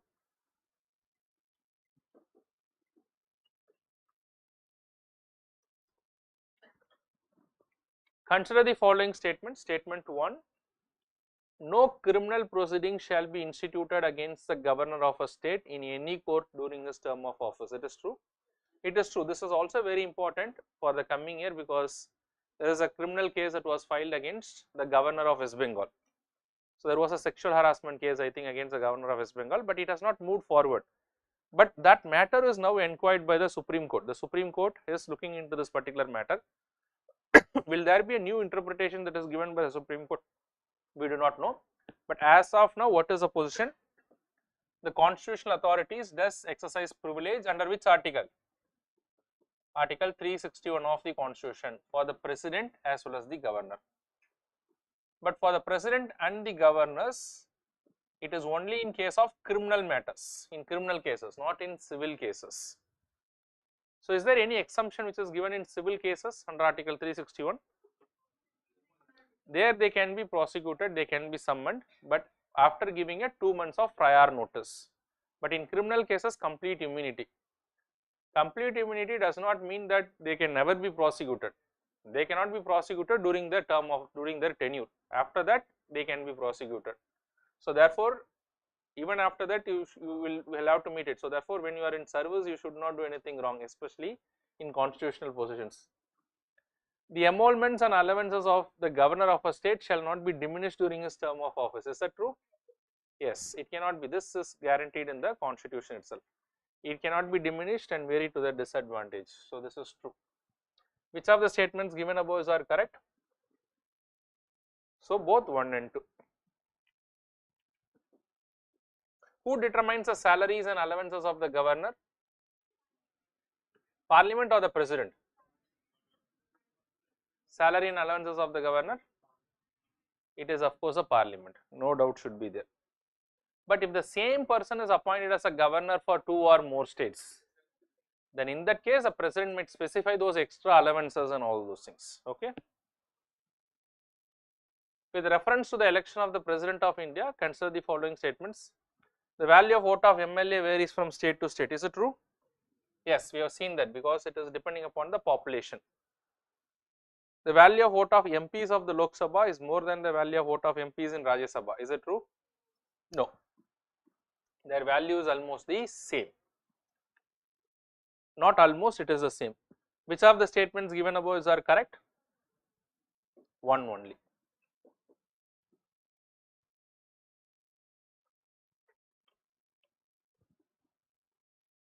Come to the next question. Which of the following suggested that the governor should be an eminent person from outside the state and should be a detached figure without intense political links or should not have taken part in the politics in the recent past? Sarkaria Commission. So sometimes they can ask you questions like this, but very rare questions. What is the Rajamanar committee is related to? It is not related to abolition of all India service. Of course, one of the recommendation that they have given is abolition of all India service. It is a center-state relationship committee, but appointed by a state government. The Tamil Nadu government has appointed a committee to study the center-state relationship. And one of the recommendation that was given by Rajamanar committee is to abolish the all India service. Now, why do you think that they would recommend to abolish an all India service? Because they are of the opinion that it goes against the federal provisions in the constitution. So how it goes against the federal provision, I will discuss when I take up the center-state relationship. Most of you might have an idea, but still I will discuss at the time. What is this National Commission to Review the Working of the Constitution is about? In general, bringing changes in the constitution, as the name suggests. What is this Administrative Reforms Commission is related to? Bringing in reforms in the areas of administration. Now, after the commencement of the constitution, how many Administrative Reforms Commission has been established? 2 Administrative Reforms Commission till this point of time. One in 1966, other I think in 2005. Okay, now there is a happy news. Last question for the day. Okay, So after that we will take a break and we will continue it tomorrow. Okay. So happy news for both you and me also. I am also tired after discussing these many questions. Okay, come to the next question. Consider the following statements. According to the Constitution of India, a person who is eligible to vote can be made a minister in a state for 6 months even if he or she is not a member of the legislature of that state. Is it true? How many of you think it is true? Because we know that someone who is not a member of parliament can be appointed as a minister. The only thing is he or she should become a member of parliament within 6 months. But still, why it is not true? Because it is given that according to the Constitution of India, a person who is eligible to vote, is just 18 years, who is not less than 18 years of age. But for someone to become a member of parliament, to the Lok Sabha it is minimum 25 years and for the Rajya Sabha it is minimum 30 years. So therefore, someone who is eligible to vote cannot be appointed as a minister. They should also have the eligibility to contest election. So that is what is very important. Only such members can be appointed as a minister. Okay. So this the courts have clarified. So this is wrong. According to the Representation of People Act 1951, a person convicted of a criminal offence and sentenced to imprisonment for 5 years is permanently disqualified from contesting election even after the release from the prison. No, there is no permanent disqualification in any case, only that whatever is their punishment, after they come from the jail, another 6 years they are disqualified from contesting the election. So therefore, this is also wrong. So which of the statements given above are correct? Neither one nor two. So with that, please listen to me just a moment. Class is not yet over. So with that, we are almost done with the executives, but I think we have another 25 questions. So tomorrow I will do this 25 questions and then we will start the legislature part, which I would say the most important part. If you see the UPSC, the way they have been asking questions in the last 2-3 years, please listen. The last 2-3 years, before 5-6 years, they were giving more importance to the fundamental rights, DPSP, those areas. But now more importance is given to the legislature part. 5 to 6 questions minimum are coming from the legislature part. So that is again very, very important. If you can revise, you revise it and come, otherwise you will just listen the class, but definitely go home and revise whatever you have discussed. Okay. So with that, we will wind up the class for today. Thank you very much. We will continue tomorrow.